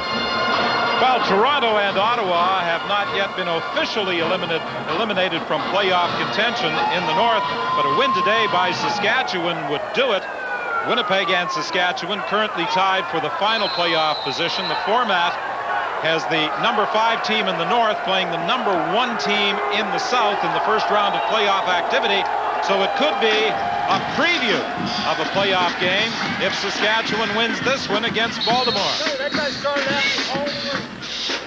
Mims the ball carrier. Maxey made the tackle after a pickup of about 2 yards. This could be the most crucial drive of the game for Baltimore. They have the ball up at midfield. Make that Saskatchewan. They need to pick up a couple of first downs, get at least in Dave Ridgway's field goal range to get some more points on the scoreboard, because when you're on the road, it becomes very tough, and Baltimore is a very explosive team. They won last week with 3 minutes to go in the game. Mims managed to pick up 4 at 2nd and 6, Saskatchewan. Jones throws for Donald Narcisse, and Narcisse tries to get back to that forward marker, and he's going to be close. Irvin Smith made the tackle. That's 94 catches now on the season for Donald Narcisse, and he is tied for number 2 position in the league with Alan Pitts of Calgary. Well, just a great individual effort. As he comes back, he recognizes that his quarterback is in trouble. And that's what all good receivers will do, is come back and help him out. But the struggle to fight for the extra yardage for the first down, you see Shorts and Payton going at it, and Jones gets outside. But Payton has had a marvelous afternoon chasing Warren Jones. Irvin Smith is still down. He seems to have a problem with his left shoulder on making that tackle against Donald Narcisse. So that could create a problem for Baltimore. He's been their most consistent cornerback, but now they're going to have to make some defensive adjustments in the secondary. You know, you talked about Donald Narcisse and the number of catches he has made over the years and how his mother thought he was too small to play football, 5'9" and 170 pounds. But he has taken a beating. He's made the catches inside. He's made them deep. And he just keeps on chugging along. 7 consecutive 1,000-yard seasons. 10 catches for 84 yards for Narcisse. 2 touchdowns this afternoon. Courtney Griffin comes into the ball game as a replacement for Smith. I think we'll see Smith returning, but he's shaken up. Now Narcisse will pick up about 7 more on the hitch screen with Matt Goodwin coming over to make the tackle. Courtney Griffin, the man who has taken over from Irvin Smith on the corner. Well, you know, you talk about Narcisse. He has not missed a game since 1988. And when he was missing games in 88, he had a problem with his shins. He had shin splints that were very painful, which did not allow him to go out and be able to run his pass route. So he missed a couple games. Since coming back, he has not missed a game since 1988 and has established a new CFL record for receptions, consecutive games. Robert Mims on the second down play, and it appears as though he's going to be about a yard shy, maybe even a little more of a first down. Gerald Bayless and Tracy Gravely, along with Grant Carter, all combined to bring down Robert Mims. Dave Ridgway coming on. We see Ray Yacht wanting to see how far it is, the distance for the first down. But this is well within Dave Ridgway's range. Hasn't had the season he's had in past years, but this one should go with the wind at his back. So Warren Jones heads off to the bench, and Dave Ridgway now has an opportunity to give Saskatchewan a 4-point lead with 8:17 remaining in the football game. This could even help to sell him his book, Robo-Kick. I think sales are going pretty well. Well, he hit this one, and a few more people will go pick it up. This is going to be a 45-yarder. It's wide. Out of the end zone comes Wright. Right down the sidelines. Gets away from Ridgway. Still on his feet, and he's going to finally be tripped up, but not before he got to the 20.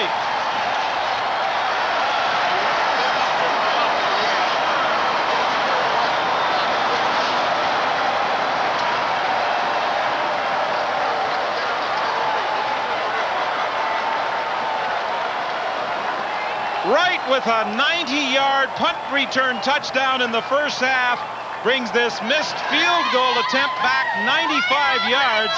And the Riders, I think, believe there was an illegal block almost at the point where Wright grabbed the football. Well, Don, I think they're going to have a valid complaint after the play. We'll go back and take a look at it, but great field position for Tracy Ham. First and 10 from the 20-yard line. The give is to Pringle. And Pringle will only get about a yard, maybe 2, tackled by Ron Getz. It was a great individual effort by Wright on the play, but at times you need a block. And you'll see a block coming up right here. Get a freeze right there. And the officials seem to have missed that one, but Wright went up the sideline and gave Baltimore great field position down at the 20-yard line. There's the spin move by Wright to get away from Ridgway. And then little Baryshnikov there. Mims comes over to make the tackle. Now Ham's in trouble, and down he goes. And it's Aaron Ruffin who came up and dropped Tracy Ham for a loss, but the Baltimore Stallions are in position to take the lead with a field goal attempt by Huerta. great spin, but watch as Ridgway tries to make the tackle. And Ridge is not that great at tackling. He's not going to hit anybody, but, you know, he just takes a head down, look like he's looking for a place to lay under a couch or something. I think Ridgway was hoping that Wright might trip over.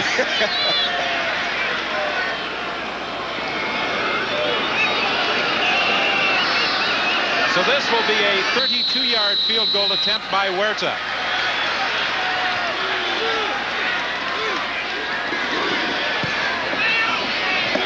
It's good. And Baltimore has a 2-point lead with 6:24 left in the football game. Tuesday at 6. Both coaches, James, yesterday talked about special teams and what an impact they have had. Ray Yawk saw his team move into scoring position with the punt return by Ulmer. And Don Matthews has seen Chris Wright return a punt 90 yards for a major score and a missed field goal 95 yards that enabled Baltimore to kick the go-ahead field goal. Now it's Aaron Ruffin trying to make a cut, taking up a big chunk of turf as he slipped just across the 25-yard line. 16 yards on the run back. Well, in the CFL, specialty teams is considered 1/3 of your offense, and you have to have some people who are willing to go out there and sell themselves out on those plays. And in the CFL, most players have to do dual duty, offense, defense, or special teams to go along with that. And we've seen some exceptional performances this afternoon by both squads. 6:12 remaining, 26-24. Baltimore leads. Saskatchewan 1st and 10 from just across the 30-yard line. Warren Jones from the shotgun to Albert Turner. Turner made Griffin miss and will get about 8 yards before Tracy Gravely comes over to help out.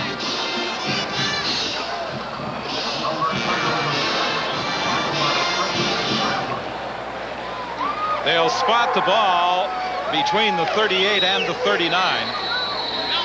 It looks like 2nd and 3. Well, we got a seesaw battle going here, back and forth kickers trading field goals, but Saskatchewan, Warren Jones has been teetering on the edge. He has to find more consistency. Ray Elgard last week, 5 receptions for 97 yards. Today, a goose egg. Handoff inside to Robert Mims, and Mims just got across the 40-yard line.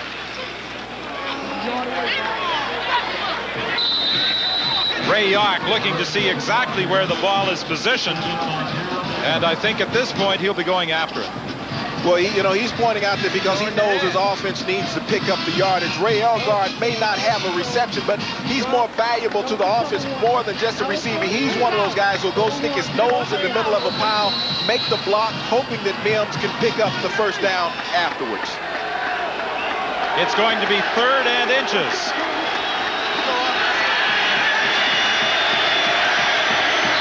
Warren Jones puts his head down and simply drives straight ahead behind veteran center Mike Anderson.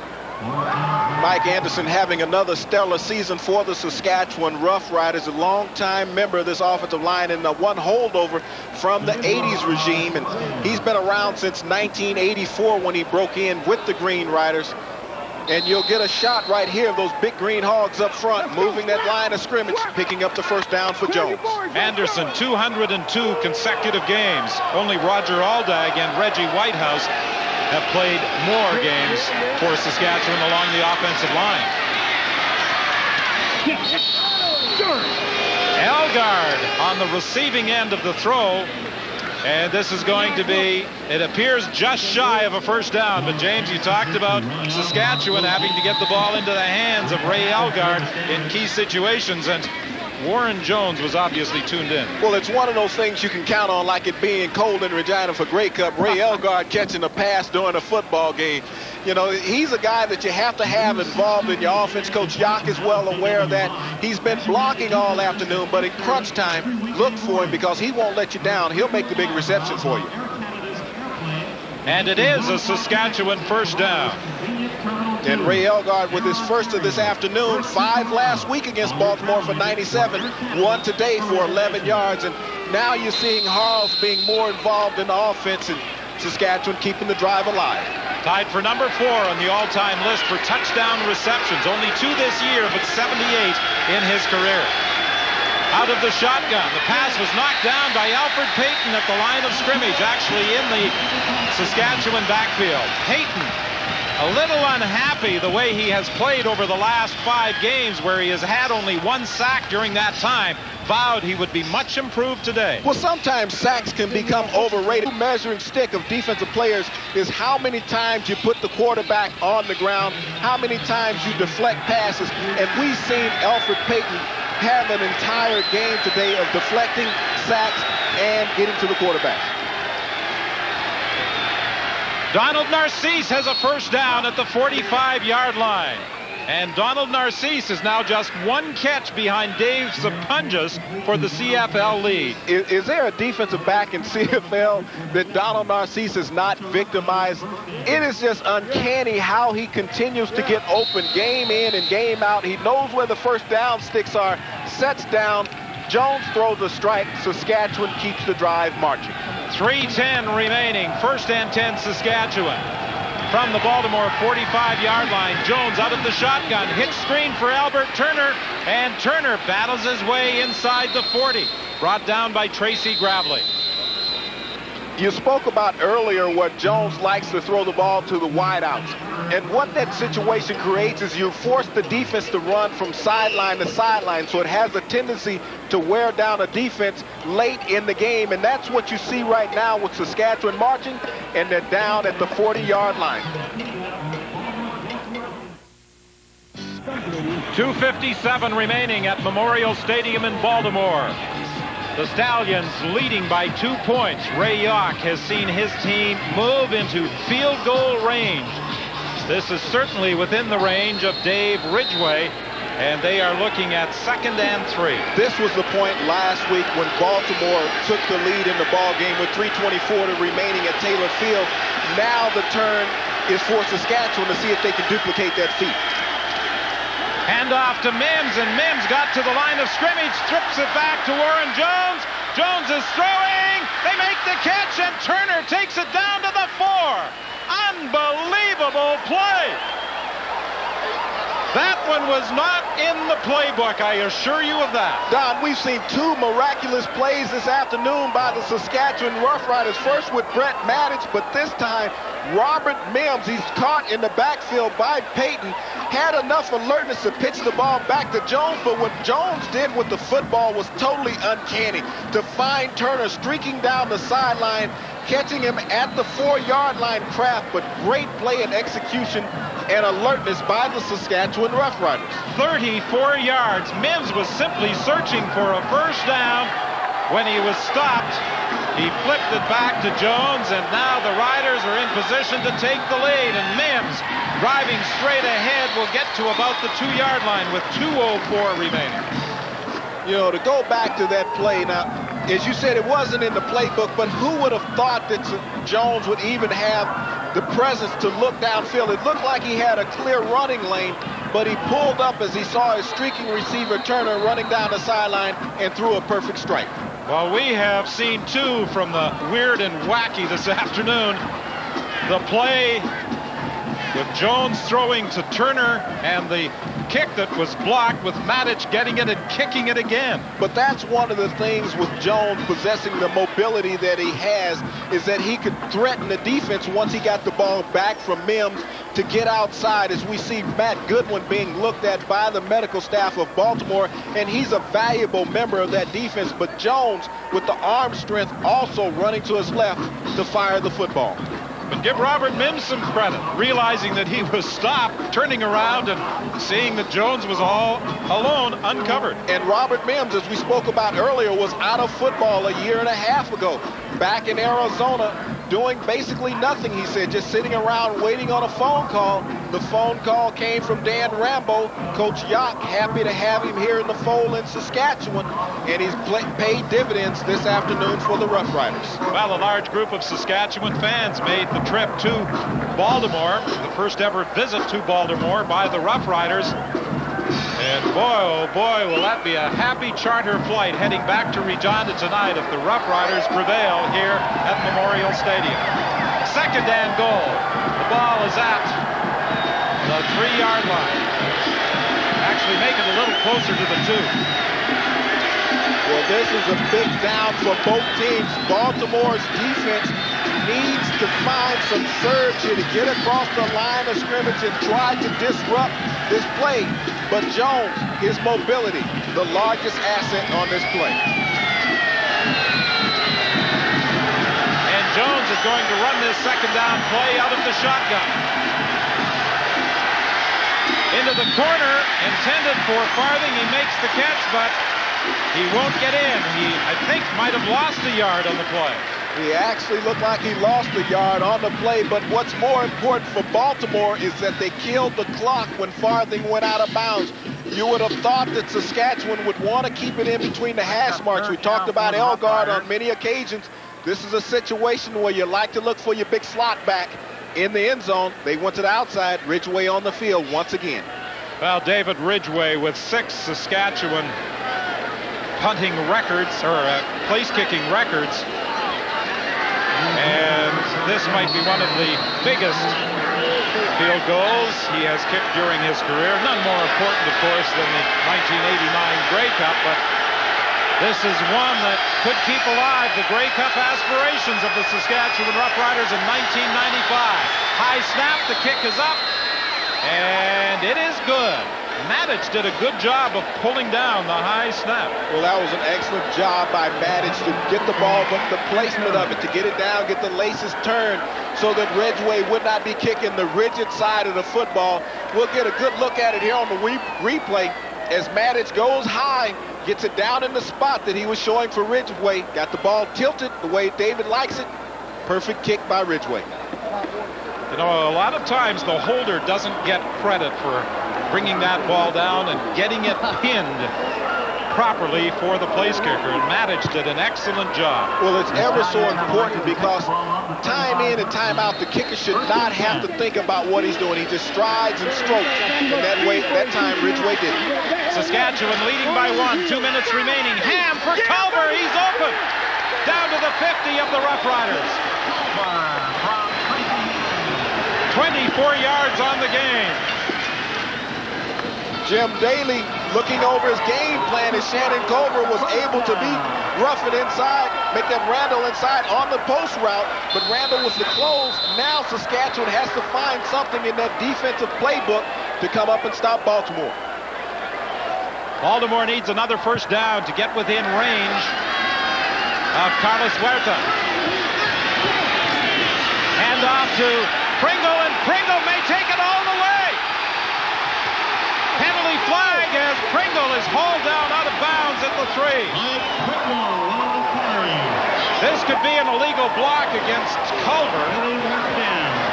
Shannon Culver, you're exactly right, Don, came up and had a hold on the defensive back, and the official right on top. They're going to bring this one back. Holding call by Culver, but a great run by Pringle. I think it occurred after the first down had been picked up. Holding, Baltimore number 1. After yards have been gained, it's a 10-yard penalty from the point where the ball was held at the time of the foul. And first down. It's going to go from the point of the foul where Culver had the holding, but it's really going to cost Baltimore. We'll get a great shot watching the left of your screen as Culver comes in, and he's holding right there on Randall, and he was caught by the official. Good call by the official on the play. 1:32 remaining. First and 10, Baltimore. They are at the Saskatchewan 35-yard line. And now they are definitely within the field goal range of Carlos Huerta, and Mike Pringle will improve upon the field position, getting inside the 25-yard line. This is where that huge advantage that Baltimore has offensive line-wise really starts to show. You can see how they're wearing on the Saskatchewan defensive line. They didn't spend much time on the field in the first half, but here in the second half, they spent more time on the field than what Saskatchewan's offense has. 18 carries for 158 yards. Sharp Fordonis, the lineman of the year last year, has been hampered this year by stress fractures in both ankles. He was saying yesterday that he is still having problems with his right ankle, doesn't have the power he needs in trying to set up his blocks, and Brant Robinson has been giving him a bad time all afternoon. But even in the games where they missed Pordanis, it showed the depth that Baltimore had in their rosters, because Whitcomb came in at the left tackle and just dominated at that position. Now he's playing left guard beside Pordanis. 1:20 remaining. Boy, oh boy, if the Riders had a play back, it might be that second down play at the 3-yard line.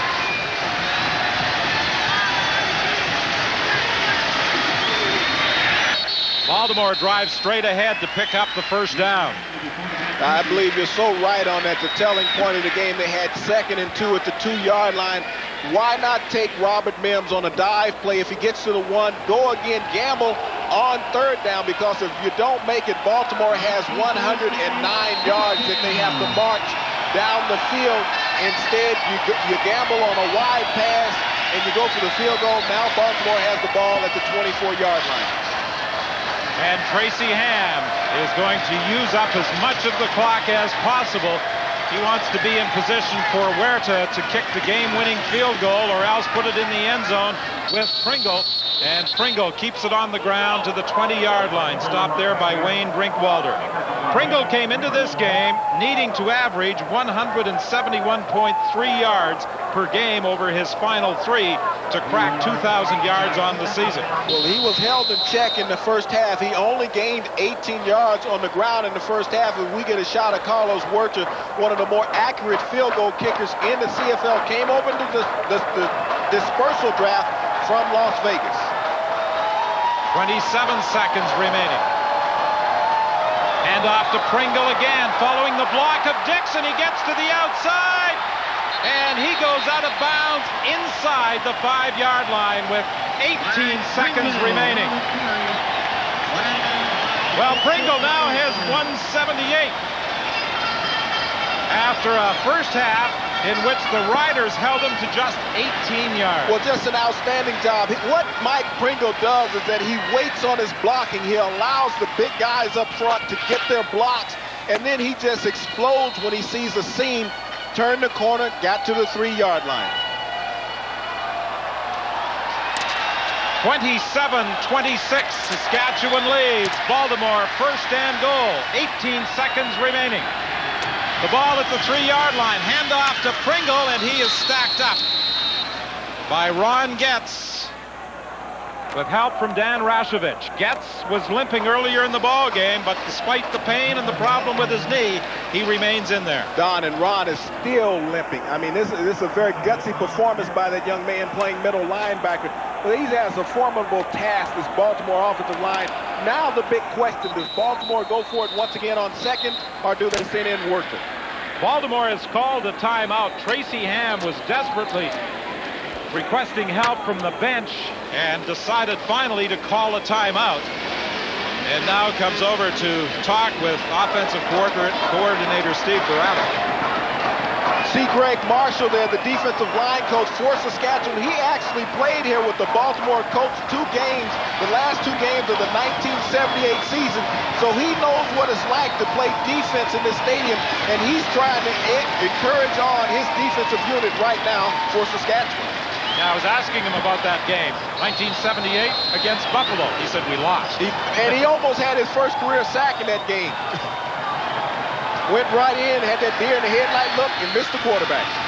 14 seconds remaining. Tracy Ham takes a knee.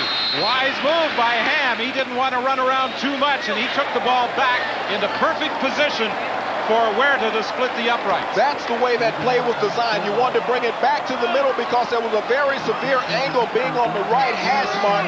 So if you line it up right in the middle, you're well within his range and let him just pooch it through. Saskatchewan's going to take a timeout trying to freeze Huerta. He'll walk around, but Coach Ray York has fought gallantly here this afternoon with his troops, and it's all going to come down to a kick once again. Well, Ray York talked about the 0-5 start for his football team this year and the number of close games his team has lost. Won by 4 points to Baltimore, 1 point to Winnipeg, 6 points to Memphis, 7 points to Edmonton, and now it looks as though he could lose by 2 here at Memorial Stadium to Baltimore. Huerta with a 21-yard field goal. It is good.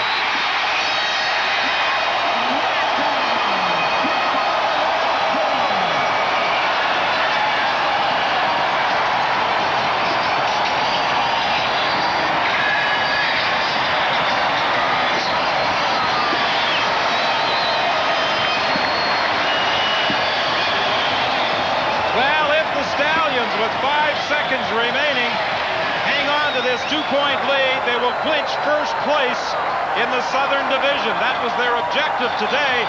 The Saskatchewan Roughriders, desperately struggling for a playoff spot, gave Baltimore all they could handle. And this is what it came down to, the spot and the kick. And I think if you go back to a point that's really going to trouble the Saskatchewan Roughriders in this game, you talked about the pass, the farthing, but you have to go a bit back further than that. You have to look at the third quarter when they were only able to pick up 1 first down that entire 15-minute stretch, and Baltimore took control of this football game. Well, as a Hail Mary in the playbook of the Saskatchewan Roughriders, Donald Narcisse makes the catch. Narcisse flips it out looking for Elgard, but Bradley has it. And that's the ball game. Narcisse made the catch. He was looking to flip it off in desperation, but Baltimore came up with the ball, and Ray Yark has seen his team fight valiantly, but lose by 4 at home and lose by 2 here at Memorial Stadium to the Baltimore Stallions. Well, Baltimore, you can't say enough about this franchise. They're able to fight from adversity and come back and stick with their game plan, and that's what they did. Saskatchewan played one whale of a ball game 2 weeks in a row against their Stallion ball club, but I think they're really the key is that they're the class of the Southern Division. 29-27 as Baltimore clinches first place in the South. Scott? All right, Donna, 90-yard run back for a touchdown in the first half, a 100-yard missed field goal return for Chris Wright in the second half. 2 huge plays in a close game. Chris, this is the biggest game of your young CFL career? Yes, it surely is. I'm just happy, we came together as a team. The first half, we came out sluggish, and, we needed a spark. So, our special teams, we came together. Here's the missed field goal return. I want to take particular note of the spin move here. Describe it for us. Well, I gave him a little inside move and a little shake move, and he didn't really bite on it. So I knew I had him because he was falling. So I just jumped and spin because he fell in front of me, and then I knew I was back out to the races. But I made a misread on my last block. I should have stayed to the outside because my line was blocking. But, it was an overall team effort. Nicely done, Chris. Thanks for your time. So the Baltimore Stallions have laid claim to first in the South, 13-3 now after a 29-27 win over Saskatchewan. Tough it was.